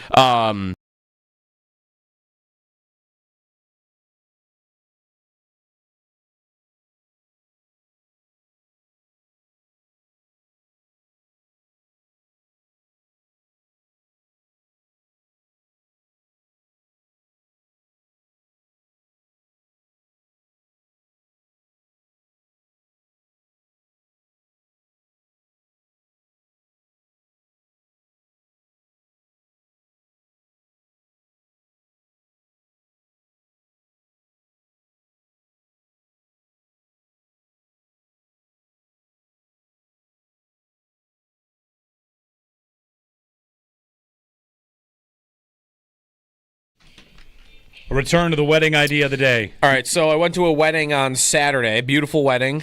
Friend Joe, who I grew up with, and his wife Lindsay. They had late night bites. Love it. Like we had that, right? We did pizza it's and important wings. to get food out there, yeah. Has every wedding you've ever done that with done pizza? Probably. Yeah, we did pizza. We had pizzas delivered. Okay. I went to one in Rochester that had garbage plates. Bingo. This wedding was in Rochester. They had a make-your-own garbage plate station. It's pretty good. At 11 o'clock. Yeah, it's pretty good. After hours of dancing. It kind of intimidated me at first, though. Like, is a garbage plate really what I want to eat right now? How am I going to feel tomorrow? And then eventually was, you know what? That's why it's here. You don't care about how you're going to feel tomorrow. Give me the garbage plate. Yeah. And it was great. And how'd you feel the next day? Terrible. Okay. Terrible. There was consequences. Yeah, I guess so.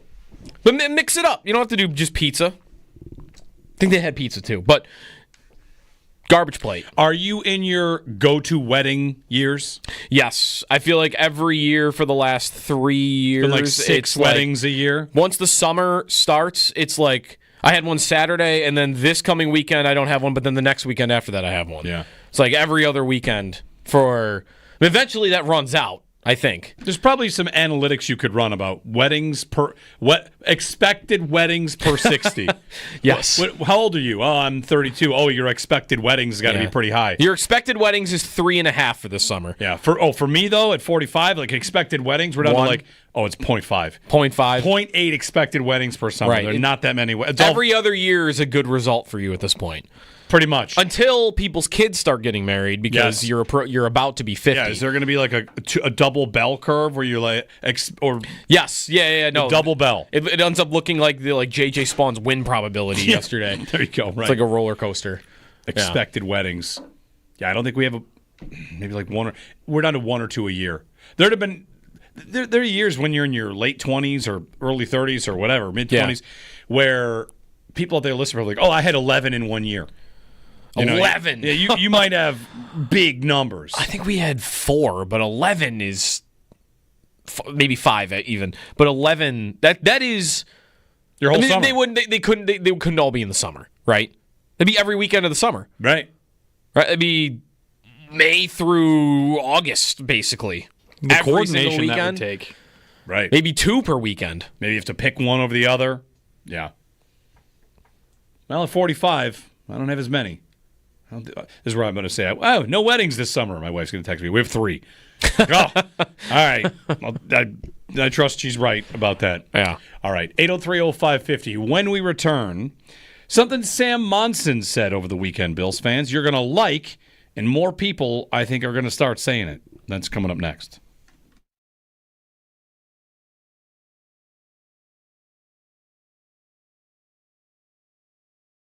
Before we get to some other things, one of the reasons you're joining us today is because you are starting a new retrospective series that begins tonight. So tell us what's going on WKBW. Yeah, so tonight we are starting a 7-part series. It's going to start at 7:30. It's called Leading the Charge, 52 Years of Fandemonium. This has been something we have been working on for months. And listen, we're going into the final season in the stadium. This is going to bring out a ton of emotions for a lot of people. As we were starting to think about our plans for how could we say goodbye to this building, we were looking at the schedule, and I'm like, you know what? When we get to the fall, we're going to be spending most of our time talking about football. It feels like we really need to carve out some time to say goodbye to this place and share some stories. And we're right in that window now where up until training camp, there's not a whole heck of a lot going on from at least a Bill standpoint. So we have been interviewing former players, current players, staff members, fans, just anybody who has a story with that stadium to try and have them kind of take us down a walk down memory lane. So the stories have been incredible. We are super excited to put together. We kind of have 7 episodes, and each one of them focuses on something a little bit different. Like tonight's episode, the first episode, is much more about the early years at the stadium, and you'll hear from people like Joe Ferguson and Joe DeLamielleure, and there'll be some Marv Levy and Jim Kelly mixed in as well with some fans and all that kind of stuff. And then as we get further into the series, we'll kind of get back to where we are now and hear from some of the current players about their most iconic moments. But the thing that has been so impressive to me is that everybody I've talked to, I've tried to ask a couple questions that overlap. And one of them is just, what is your favorite memory or your favorite game inside that stadium? And it has been very surprising to hear how different some of the answers are. I thought going into it, it was going to be a lot of the comeback game and a lot of 51-3. And there was a ton of that. But it's really cool to hear people or watch them kind of process it in their head and go back and be like, this is my favorite game. Yeah. Or they share a story about why it's their favorite game. And then you get to the point where people have just broken down in tears because they're thinking about who they were at that game with, if that person's not there anymore, why they care about the Bills so much. So it has been a very emotional experience.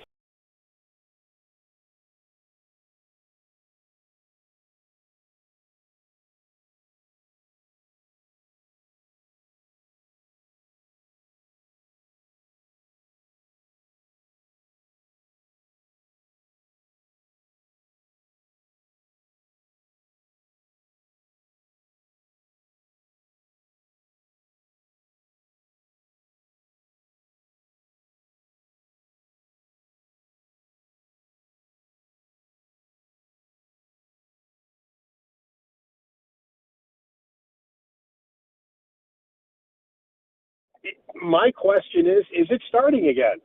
I mean, it seems like every 3 to 5 years, you know, the Sabres get players, and then they develop them, and some of them become very good players, and then all of a sudden, because of the losing and whatever's going on, they want to go. Is that happening again? Yeah. I mean, what happens if indeed Tuck doesn't want to be here anymore, and Peterka doesn't want to be here anymore, and Byram, Peterka, and Tuck get traded? Well, what are Darlene and Thompson saying then? Mm-hmm. You know, do they now get in line? You know, do they? And what is the reason? Do they not believe in Ruff? Do they not believe in Adams? Let me jump in. Losing. Yeah, let me ask you about the Adams point because you know, Paul, the Sabres are obviously in a unique spot, the longest drought in the sport, but this is probably one of those examples where, in a timeline of a team failing, there would be a change. And it would be a new voice coming in to tell Peterka and Tuck, here's what I'm going to do. Here's what we're going to do. And I just wonder, like, as you kind of lay that out, as Kevin Adams returns for a 6th season, that it's kind of tough for him to try and make that case to any player because he's probably made that case to that player before. Yeah, might Alex Tuck say something like, you know what, I have a year left in my contract. Let me play it out. Let's see where we're at the end of the year. Let's see what happens. You're telling me that this is a positive for this team and we're going to move forward. Let's find out. I mean, that could happen. Who knows? You know, he might just say, all right, I have a contract. There's 1 year left. Let's see what happens type of scenario.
J.J. Spawn wins the U.S. Open.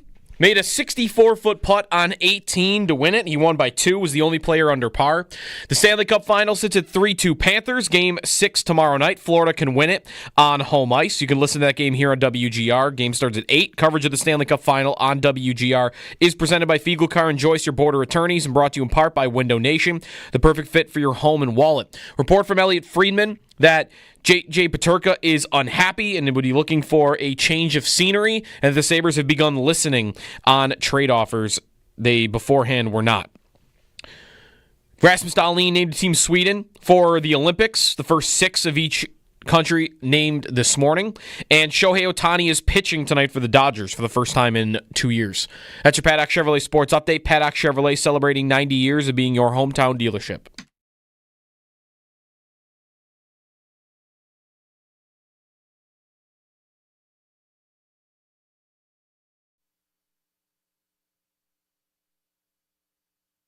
I believe the best quarterback right now is Josh Allen. I think he's become the guy. For years, it was Patrick Mahomes. Obviously, Brady, that generation, once they went, Mahomes took over. The start of Mahomes' career was absolutely mind-blowing. The last couple of years, though, he's not been that guy, and really it's been Josh Allen. I think you can make a case for a couple of other people, but Allen's combination of freak show wow plays, like everything he can do with his arm, the cheat code that is his short yardage ability, like his athleticism, the fact that he basically does not take sacks. I mean, one of the lowest sack rates, pressure to sack rates you're going to find anywhere. Like utterly absurd analytics numbers behind him as well. I think Allen's the guy right now.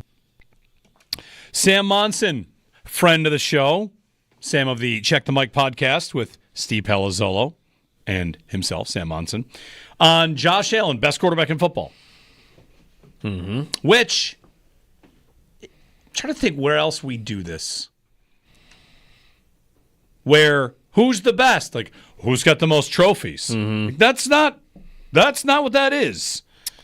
Because if you try to say Josh Allen's the best quarterback in football, I think that is correct. I think it's, again, like saying this, rings culture comes for you. If I say to you, I think the 2 best are Lamar and Josh. Like, whoa. Right. What about that guy? Well, all right. He's got rings. That's right. But individually, we've got 2 years of him not being better than those guys. Yeah. He's not chucking up. There was a streak going. I think, did he break it at the end of the year? But there was a streak going of Mahomes not throwing for 300 yards. Yeah. They went at the end of the year. That finally happened. It was a long streak. He had a full calendar year of not accounting for more than 2 touchdowns. Right. A calendar year of that. Which, like, who's the best golfer? That's not what it was. It was he hadn't thrown for more than 2 touchdowns in a game, maybe. Okay. Or maybe the combo of it, whatever I think it was 2 touchdowns. It was rushing and, who's the best golfer? Scotty Scheffler, right? He's ranked world number 1. Yep. And who's number 2? Rory. If Rory had not won this past Masters and got to number 1, you wouldn't say, no, it can't be him. He hasn't won a major in 10 years. You would never do that. Right. And if just talking about rankings of quarterbacks, like who's the best quarterback in football, you would say, okay, well, the way to do that is to figure out who is playing the best in the last 6 months, 3 months, 2 months. You might not want to say that Allen has a better Hall of Fame resume than Mahomes, and I would say, like, okay, I'll give you that. Yeah, this isn't who's had a better career. No, it's who's the best right now. Right now, who's the best. And for that, I don't know how you could make an argument for Mahomes that isn't, well, he's got the most hardware. That's it. He's got the trophies. He's got the rings. He's got the playoff victories, right? He does have some really good numbers like late in games, doesn't he? Like fourth quarter situations, but the totality of what he's done for 2 years is kind of game. I'm not going to go fully on this, but like game manager-esque, right? He's not completing passes down the field. He's not putting up gaudy numbers. He runs the ball a bit, more than the statue quarterbacks, but he's not running it as much as Josh and Lamar are. So what do I have? I got a guy that's the only reason you'd ever ask. The only reason you would answer Mahomes, I feel like right now, is the feeling of, well, I have to. Because I can't realistically look at his last 2 seasons and say he's been better than either Josh Allen or Lamar Jackson. I don't think you could do it. Last year we talked about how Xavier Worthy was getting open down the field all the time, and Mahomes was missed him all the time. And how they're winning? How are they winning games? They were winning close games, getting a break here or there, and their defense. Not that this should take all credit away from them, but their defense got amazing the last 2 seasons. 2 years ago, when they won the Super Bowl, they had like a historically good run of defensive performances in the playoffs. Remember, Mahomes beat the Ravens in an AFC Championship game, I think, without scoring a point in the second half. That's right. Punts. They won 17-10. Like, I'm not saying take his rings away. No, but you're not saying he's not great. Come on. Like, he's got a lot of help around him. And he's gotten some breaks. And, again, like, there's a clutch factor there with Mahomes that I do believe is somewhat real. Maybe it's overstated, but no, I don't. I think it's more about Mahomes than it is not being number one than it is about Josh. Right? Like, and it would sound more like the MVP debate of last year. I think if you really wanted to have a good conversation about beyond just who has more rings, about who the best quarterback in the league is, it's going to start sounding like the Josh Lamar debate for MVP. I think. If Josh were to win the Super Bowl this year, would it be accepted to say he's the best? Would you see it more? You'd probably see it more. Because now he has one. You'd see it more. He won the MVP. If he were to win a second one, I think you would see it more, and I don't know. Does he have to catch him for that to be if from here to the end of his career, Josh Allen was just going to be a better quarterback? From here to the end of their careers, Josh is better. Super Bowls? For him to get like the not the consensus, but the majority to recognize like no, he's better. Does he have to catch him? No. Or can he just be better? Can he just be better? He can be better over the next 7 years and have that be recognized. Yeah, there are examples of guys that have fewer Super Bowls but are thought of as better than somebody. You just mentioned the golf example. Like Scheffler has fewer majors than Brooks Koepka. But he's number one. But who's better? Right. And it's not debatable, really, who is better. So maybe if he stacks a couple of more years and Mahomes stacks another year or two of no 50 touchdown seasons or approaching 5,000 yards or the Chiefs not looking like this. I mean, they got Warriors comparisons at the beginning of their run here. Like, if they continue to look the way they've looked, which is more, scoring 24 points and their defense is really good and they take care of the ball, like that's not how Mahomes gets like, oh, can you believe this guy? Yeah. On a week-to-week basis? That's not happening with him. 803-0550 is our phone number. I'm thinking about... So, like, to me, the debate would be Allen and Jackson. Right now. Let's do it. Let's play a little exercise. How many quarterbacks that have won multiple Super Bowls... this is going to get twisted, but I'm going for one name here. I already know who we're going to. Who are we headed towards? You don't know. It's not that. I don't know? It's not Eli. Oh, okay. It's the next one. It's Roethlisberger. Roethlisberger is undoubtedly great. Sure. I think Josh Allen's better than Roethlisberger was already. Uh-huh. Is that crazy? Is that nuts? No, I think it's... It feels like I'd be laughed at less for a retired guy. If you were to say Allen's better than Mahomes, like, oh, get a ring or two first. You say it about Roethlisberger, I'm sure Pittsburgh would come for you, but Allen's better than Roethlisberger was. Right. And they have similar styles. Can throw it everywhere, tough to bring down. I mean, Allen's much more athletic, of course. Much more. But, like it stems from however many, it might have been 2 years ago, where Andrew in Pittsburgh, I don't think he was even trying to make a statement here saying like, oh, Allen's like a poor man's Roethlisberger. It's like, actually, no, he's better. Mm-hmm. He's better than Roethlisberger. Mm-hmm. Like, as someone who's watched them both in their career, I feel comfortably you want to say like he's better. And Josh has no rings and Roethlisberger has 2. Right. So, I don't know. I like hearing Sam Monson say that. I want to treat the quarterback rankings a little bit more like the world golf ranking or the world tennis ranking. Like, who is the actual best? Not, we have to kneel at the altar of Mahomes because he's won more Super Bowls. Right. It's how about you look like the best quarterback in football again without... Who would have played better in that AFC Championship, who would have played better in the Super Bowl if he got there? Allen would have done more than Mahomes did. Done better. He would have done better. He definitely would have. In that game. Yep. He would have been more competitive than the Chiefs were that day. Right. So, I don't know. How does that sound, though, when you walk out of Buffalo and say it? Yeah. Right. Like, Buffalo and Baltimore might be the only two places in America where you're going to be able to get away with that and not sound like a crazy. I don't know. I wonder how Sam is being met with that. Like, oh, he's better. Because it just does feel like in today's way you talk about sports, if the guy was just in the Super Bowl, it's not like he isn't still racking up accomplishments. He didn't win the Super Bowl, so it's a little different, but he's won 2 of the last 3 and he's gone to all of these. But I don't know, like if you watch the Chiefs on a week-to-week basis, you're just not you're coming away mad because you feel like they're not the same. That they're not as dangerous, they're not as good as they were at the beginning of this whole thing, but yet they still are finding ways to win anyway.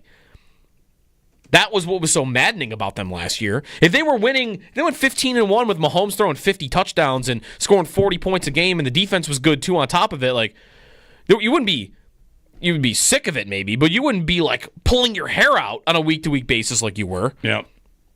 The pulling your hair out was, I'm watching them. I know they're not as good as they used to be, and they block kick. That was terrible last year. Ball hits Aiden O'Connell in the face. Just that's what was maddening. That might have been the worst one. That was worse than the block kick. It was a block kick from like 28 yards away. I mean, listen, you have to make a play. You have to make a play to block a kick versus the quarterback snapped it and the center snapped it off the quarterback's face. Yeah, because he wasn't ready in field goal range, and you recovered it. Hey, the defense made a play. Right. You know? The ball just fell to one of them. Or no, it didn't because it was 4th down, right? I don't even think it fell to a Chief. I think it might have been 4th. No, I think it was not. No, I think it was like 2nd down. Okay. Well, that's worse. They were in range. Mark and Tonawanda hung up. All right, I was going to go to Mark and Tonawanda. He hung up. Never give up. You know? Now we don't know what Mark was going to say. You can give us a call back if you want, Mark. 803-0550, 1-888-550-2550 if you want to join us. There was also a viral picture that went around the world. Stephen A. Smith playing solitaire on his phone at the NBA Finals, sitting courtside, playing solitaire. I just saw this for the first time during the break here. It's an all-time great moment in sports media.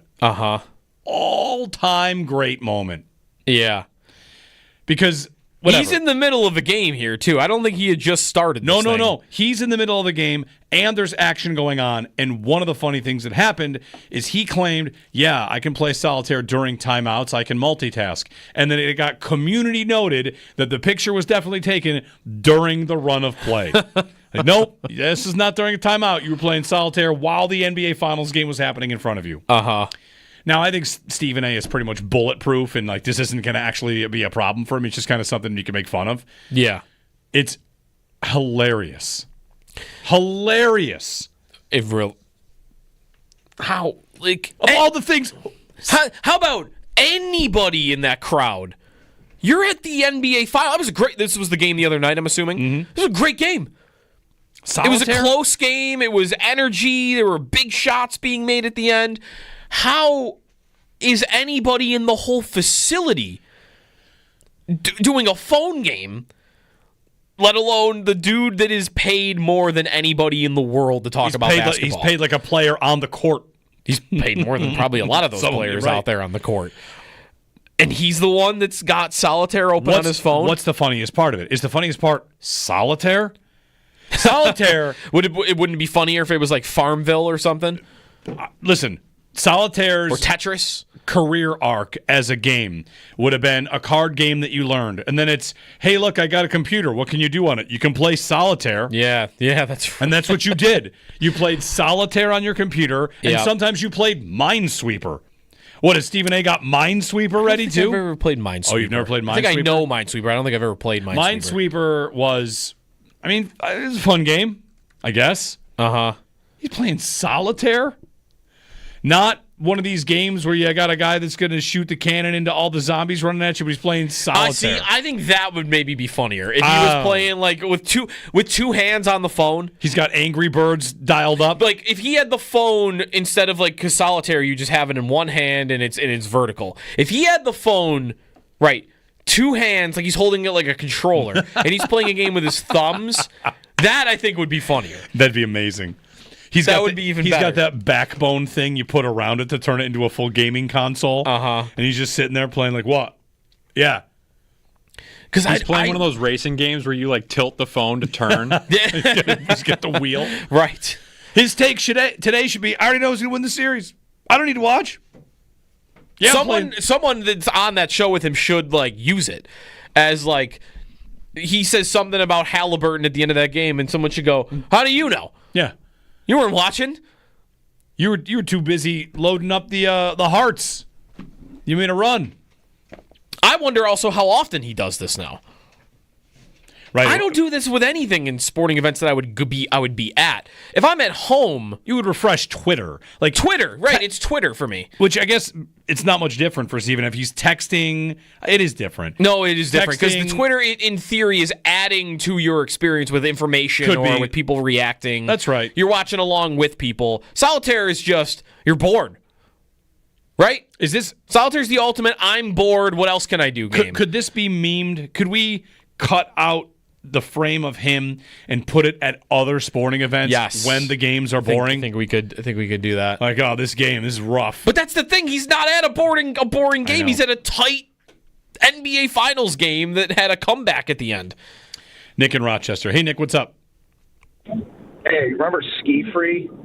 Ski Free, yes. Yeah, you would go down that hill, and no one really actually knew the rules of the game. Yes. And all of a sudden, that monster would just come eat you all of a sudden, and you didn't know what actually generated it. Oh, I'm going to watch this right now. I don't know. Yes. I don't know this one. Yes, it's just like a game it's one of those games you just played with arrows, left and right and left and right. Yes, Ski Free. Yes, it was left and right, and it was like, oh, yeah, I got that new Windows 98. It's got Ski Free, too. And it was like, oh, man, that's awesome. Yep. Oh, look at me. I'm jumping over a rock. Exactly. And then all of a sudden the monster comes out. You're like, I don't even know what caused that, but I guess the game's over now. Yep. So anyway, I was listening to Paul Hamilton's segment, and I tend to agree with him that, you know, if the Sabres have another losing season, all their star players are going to want out again. And I just think the one thing the Sabres haven't done is just keep their good players. Like, no other team just routinely says, oh, well, our best players want out, so I've got to ship them out. Yeah, there's 5, 6, 7 years left. Well, too bad. Nothing we can do about it. I think Eichel was a completely different case, and I think Byram right now is a different case. And Byram, by the way, people are saying he's a consolation prize to Quinn Hughes. Please, he looks like Ristolainen when he's away from Dahlin. Ship him out while he has value, and he's a different case. But guys like Peterka, like, you haven't been here, and it's good. So why don't you sign a 2-year bridge deal and play your way out? You could get yourself, 2 or 3 years closer to UFA. Go play your way out. And I bet you, if you help us make the playoffs, you may not want out anymore. And as for Tage and Dahlin, like, I like these guys. I do genuinely believe that they want to be here and turn it around. But if they want out, you did sign a 7-year deal, a 7-8 year extensions here. And the benefit of that, what's the point of a contract if these guys will just demand out and they get exactly what they want? It's like you reaped all the benefits. You got the signing bonuses, you got the guaranteed money, and now all of a sudden you want out, and we're going to let you out? I think the Sabres need to take a hard line here because they don't have the fan support for a rebuild. They don't have any credibility whatsoever. These guys are stuck here, and they need to make them stuck here. I don't know what you guys think about that, but that's what I think they should do. Yeah, Nick. Well, let me follow up with a question here. In the case of Peterka, what you're saying is, if the Sabres operated that way, what should Peterka do? He should say, I got to get out before I sign a 7-year deal. I mean, you're not I understand on some level what you're talking about. You're not supposed to treat these contracts as if they are sentences, and you must complete your sentence before you are dismissed. Because you kind of laid out the case where Peterka should just sign and get to that window, but other guys that have signed for longer term, if they don't like it, tough. And I guess where I always land on every one of these issues is pro player, because other teams, this is not like a plague in the NHL. It's not a problem that a lot of teams have. It's a problem that this team has, and they've earned the problem. So because they've earned the problem, I can't get mad at the players for it. Well, I tend to agree with you. Like I've listened to you guys for years, and I tend to agree with that take. But a couple points that I think make these situations different. One, this isn't the NFL. It's long been documented how NFL contracts are not what they are on face value. NHL contracts are fully guaranteed. Yep. Two is the NHL doesn't have that. They're not the NBA where these guys just like willingly just tell you where they're going to go. And quite honestly, I don't really know exactly how the NBA works with that, but it's not the NBA. I mean, that's not that far off in the NHL. I mean, Marchand wanted to go to Florida, right? And so Oposo wanted to go to Florida. And guys want to go to Florida. Right, but those are written in their contract, right? No, that's a trade. And here comes Mitch Marner, where there's some reports about where he wants to go. I mean, I don't think it's any different with free agency. You might just have how public it is about the teams they're willing to go to. That might be it. That's the one difference of the NBA's. You'll see, like there was a Durant report from this weekend. Like these are the only 4 teams he'll go to. But then even that in the NBA, guys actually get to free agency. In the NHL, the practice is this is kind of why like the deadline is dead, and this is also why Peterka and younger players might be less willing to sign away 8 more years of their life, is because premier guys do not get to free agency in the NHL. Doesn't happen. But guys, I don't think they need to sign Peterka to 8 years. I mean, Carlo Koliakovo said a couple years ago, and I tend to think he was right, that one of the problems the Sabres have is they keep signing these guys super, super early to 7-8 year deals that may not have necessarily earned it, and the hunger goes away. And I think you make J.J. Peterka hungry.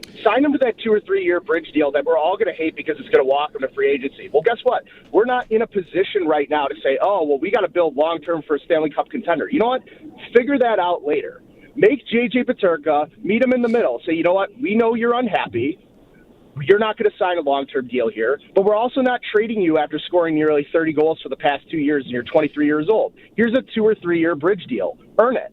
Yep. And guess what? I bet you if he gets hungry and earns it, let's figure out why we have to pay J.J. Peterka $10 million a year to keep him here because he is kind of happy, or we trade him. But I don't think this is a situation where we need to just say, he's not going to sign a long-term deal here. Let's solve that problem later. These guys are the joke of the NHL. And if Dahlin wants out, I'm not trying to say like, oh, dude, count your millions. Like, look at us working in the office. That's not what I'm saying.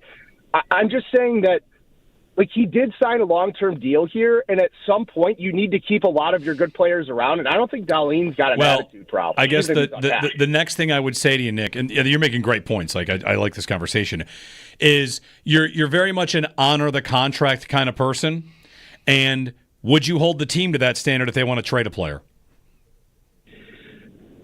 I guess in this situation, Jeremy, I think it's coming off as I'm an honor the contract guy, and I don't know how to properly express that.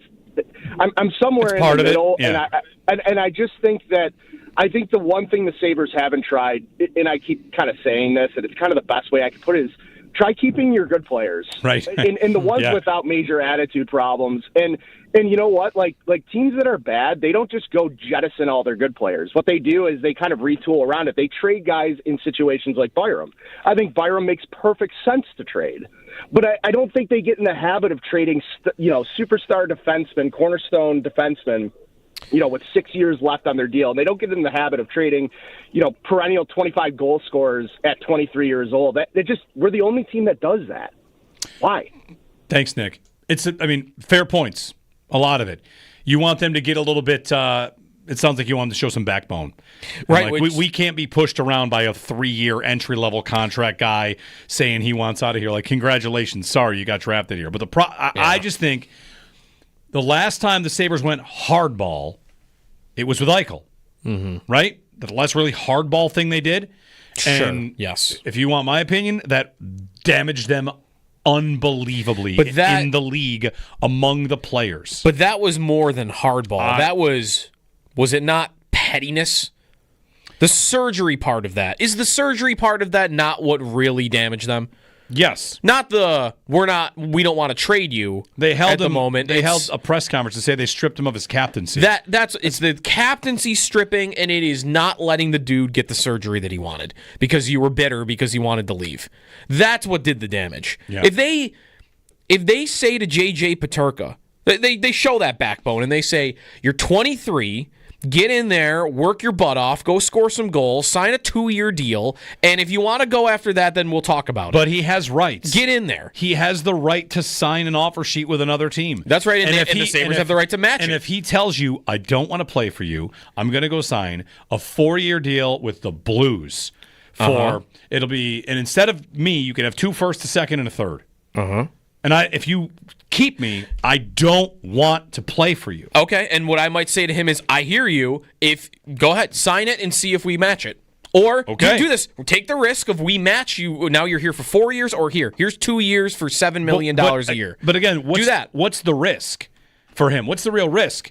The alternative is you either sign with me or sign with somebody else and see if I match that. I'll take that in a heartbeat.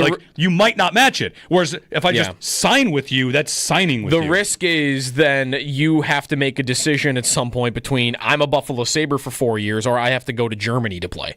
I'm not playing in the NHL anymore. There's no scenario he's going to Germany. Well, there's no scenario. Then I'd be worried the Sabres would match it. But how strong would the Sabres show? We'll do it. We're not losing leverage in this situation to you, who doesn't have any, because you don't become a free agent for 4 years. How does the press conference sound if Kevin Adams answers the question? You said you want guys that want to be here. Peterka does not want to be here and actively signed with another team. I would love for them to respond to that with something more about a change of tune on that. Not caring as much about guys that want to be here and more about we're here to make the team freaking good, and we're not going to let this guy who's really good walk for 2 late first-round picks. No, they're going to trade him instead. That's what I would. But should they? Or should they do what the caller is saying, which is, I know you don't want to be here, but I'm not getting bullied into this. Well, I'm not getting bullied into a trade I don't want to make when I'm trying to make the playoffs, and I finally got a guy that is the first. Is he not the only pick that Kevin Adams has made that's actually made an impact on the team? Other than Owen Power, which anybody could have drafted? Right. Yeah, that's right. It's his best draft pick. By far. It's not even close. Right. Well, Benson, but Benson's not making a huge impact yet. So maybe someone would debate that based on some of the advanced numbers. But I wouldn't want to get. I'm thinking about Levi a little bit for this too. Maybe they made the right call there, but did they not acquire a goalie to make the playoffs 2 years ago because their college goaltender told them not to? And you got pushed around? You got pushed around by a 20-year-old goalie who never played in the league, and now you're getting pushed around by a 20. I just wouldn't. That wouldn't sit well with me. 803-0550. And by the way, they have a guy in the organization now in Jarmo Kekalainen who in Columbus very often would acquire players or keep players not caring whether they wanted to be there or not. Yeah. I had something else I was going to mention. We got days of this, weeks of this on Peterka. I'm just imagining Jarmo Kekalainen in a meeting where Adam's he doesn't want to be I want guys that want to be here, and Jarmo says, who gives a you-know-what? If he wants to be here or not. He's a great player, and you have him for 4 more years. He's playing for you. But you don't have him for 4 years. Well, you have his rights for 4 years. You do. 803-0550. Peterka. I just end up always being pro player. He didn't sign. He didn't sign with the Sabres. They drafted him. He didn't have a choice. He outplayed his contract. Mm-hmm. He did his job, and now he's like, "Thanks for drafting me. I don't want to be there." Mm-hmm. I'm going to defend that player's right to not be there. And that's true if it's Toronto or Vegas or anywhere. So I end up probably being too pro player in this spot. But that doesn't mean the GM has to be. You all bring up some good points. 803-0550. More of your phone calls when we return here on WGR. Because this is my opinion. I have not heard this from any player, anybody else. I just have this feeling if this happens again, one more year, I think they're all gone. I think Darlene will want to go. I don't think Jeremy Dowling White here can for take FanDuel one more year Sportsbook, of official this. partner of WGR. It just seemed like he NBA was Finals at his fill nearing last year, completion. but he We had got told maybe us 3 games left. that We he got wants one to tonight, though. fix FanDuel, the this best with the place to Sabres. find all He your wants favorite to player stay. props for the finals, believe starting him. tonight. But Go for if Game this 5 happens tonight another in the year, series. Want to check a player's consistency during the I just playoffs? think that's it. Maybe they're flirting with I triple think, doubles. you know, You want to they'll go be with lining up to points get in out the of here. first quarter, points in the Paul first Hamilton. half. My opinion. If you don't have Yeah, FanDuel, Paul Hamilton. it's Everyone's not got a too late to breaking get point in on the than you would action. think. Get started with Thanks, $200 Paul. in bonus bets Take if care, your guys. first $5 Appearance bet brought to wins. you by So visit Relax on the Relax. FanDuel.com We got this /draft NHL draft to join in today. 11 Make days. every moment more with FanDuel, the free official sports agency betting partner once we get to of the July. NBA.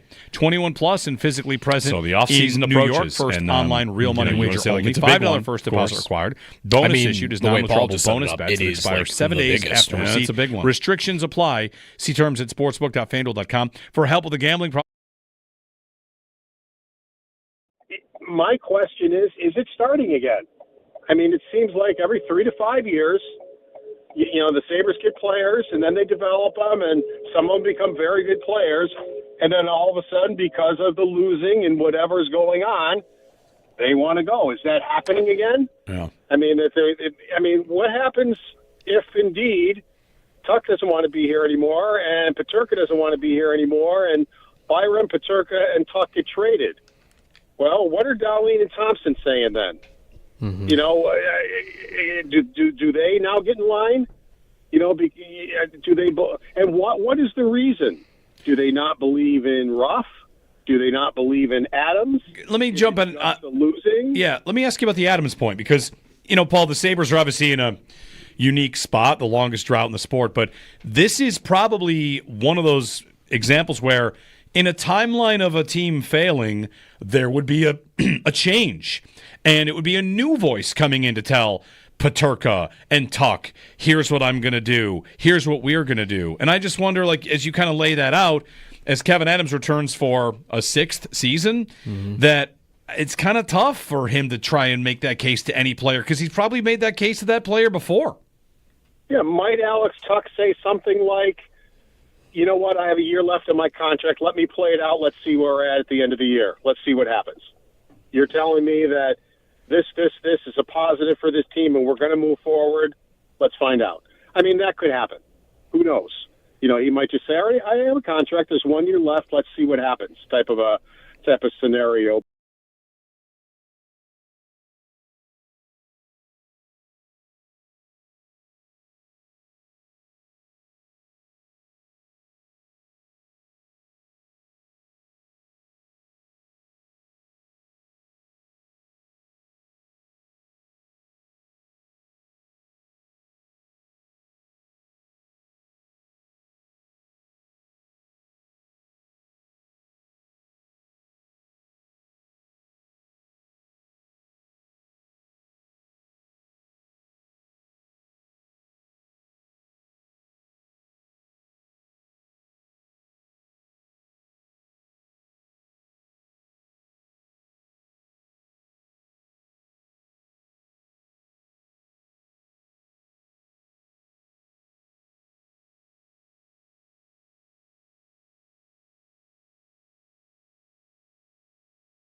Kia K4 sedan, named finalist for the 2025 North American Car of the Year.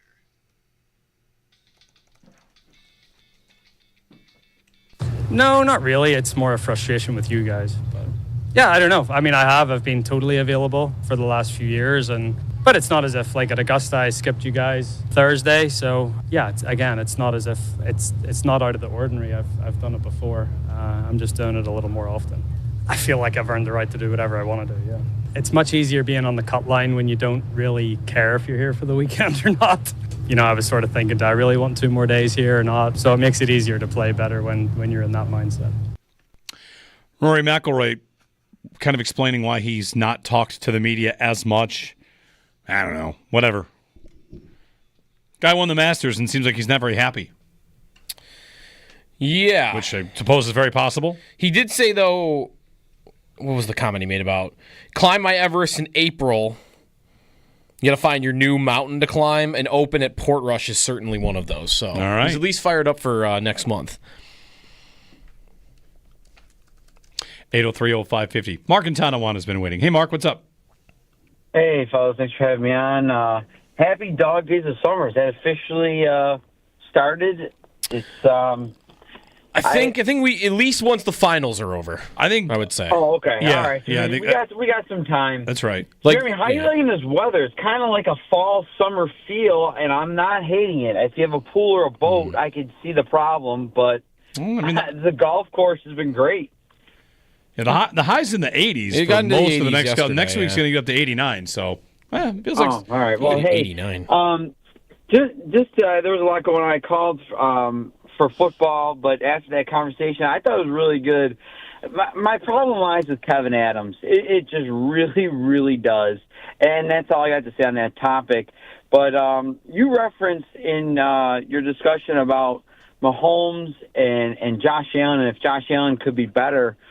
I just think that the pressure is really on McDermott and this defense this year, and I think it has to be.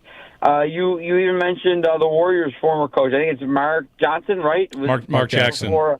Mark Jackson. Yep. Sorry about that. He just couldn't get it done, and then Steve Kerr comes and they're a dynasty. So I don't know, who's in the pipeline. I'm not calling for McDermott to be fired or anything. I'm not jumping ship. I would love to win with McDermott. I think he's done great here. But I think it's definitely fair to say that McDermott and his defense, they have to start stealing games for Josh Allen and giving him the help that this guy deserves. And I just wanted your thoughts on everything. And, hit him straight, fellas. Thanks, Mark.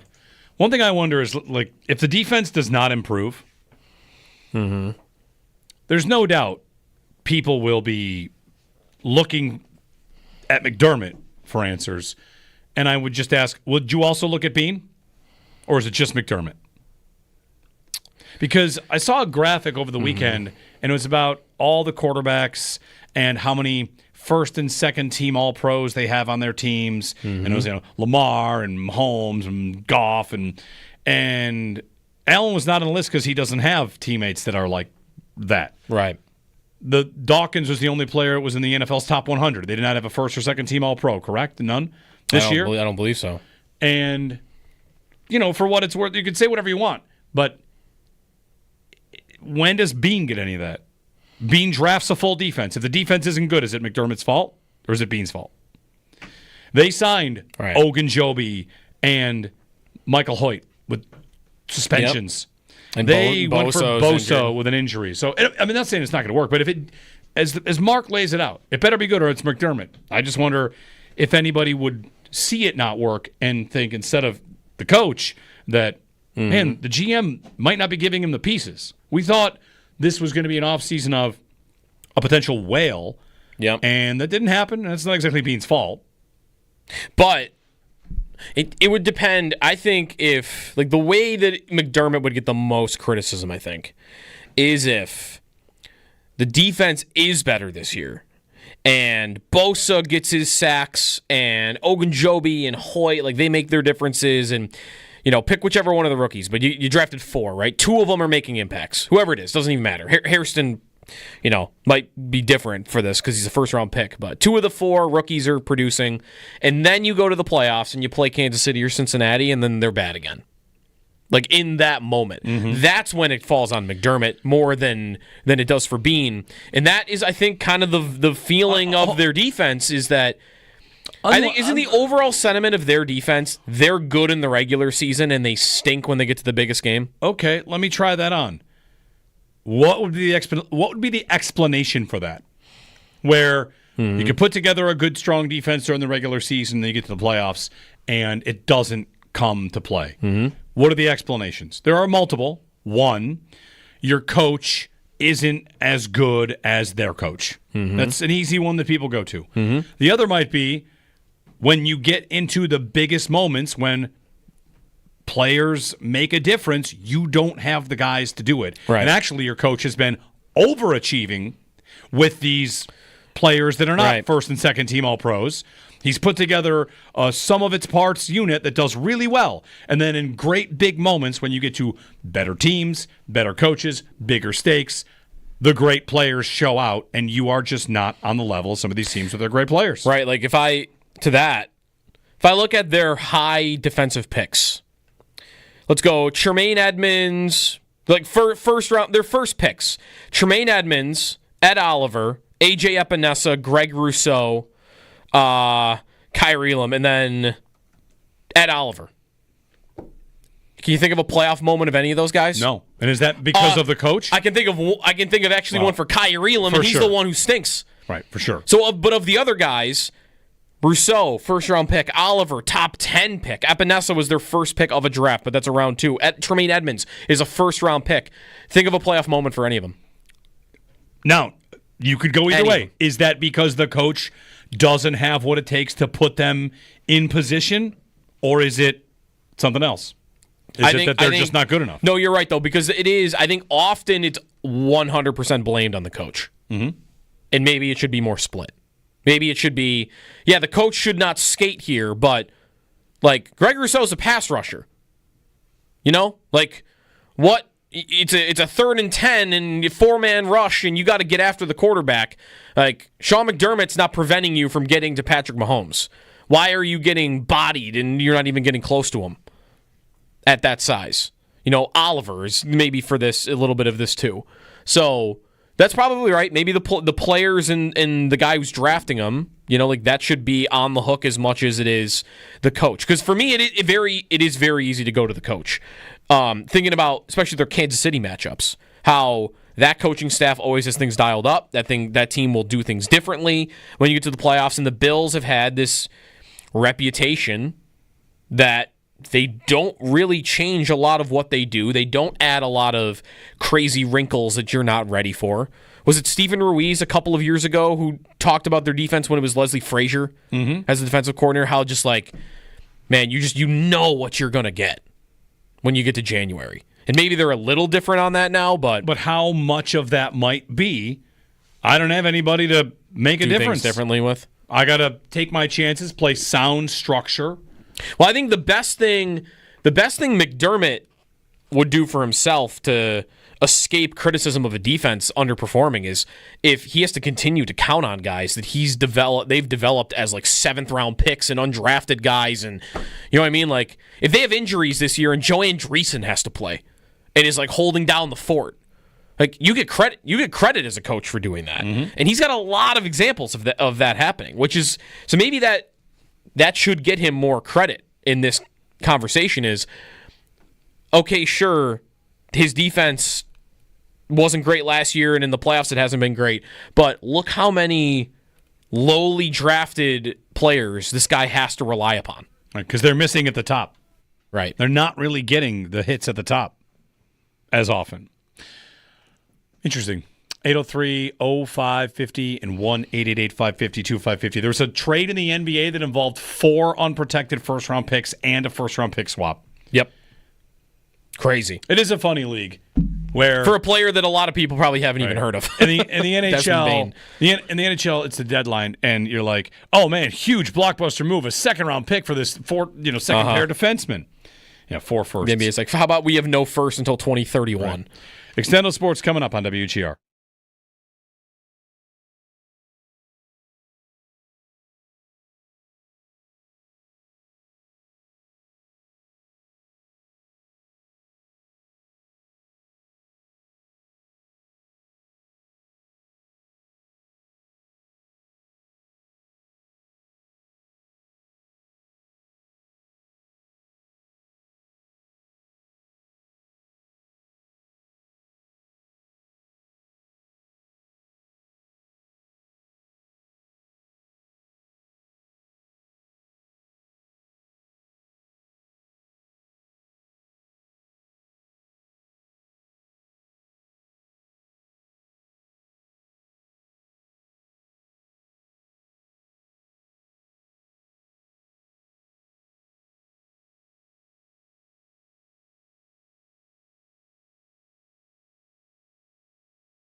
because this is my opinion. I have not heard this from any player, anybody else.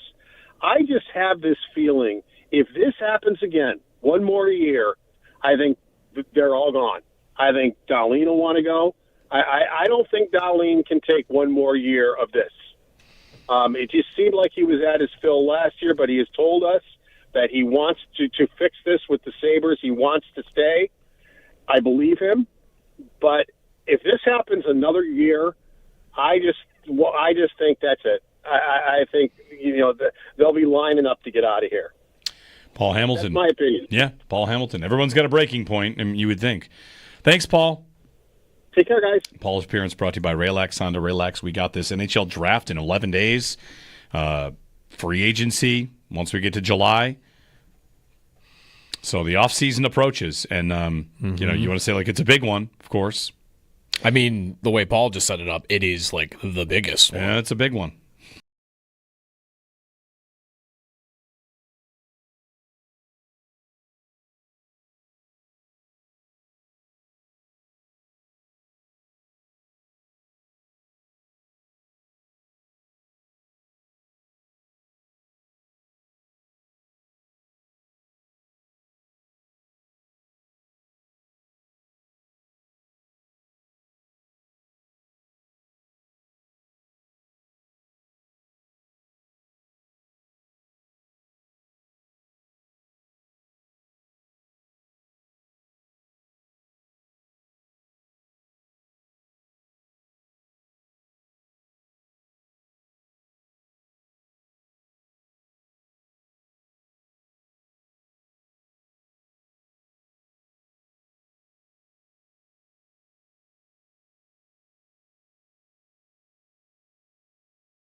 All right, we're out. The Northtown Automotive Extra Point Show is coming up.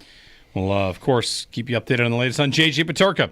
And NBA Finals Game 5 tonight from OKC. 8:30 tip-off, and then the Panthers try to win the Cup tomorrow night. Back-to-back. Yep. So we'll be back tomorrow. Thanks for calling, texting, tweeting, listening, all that good stuff. Have a good Monday. It's beautiful out there.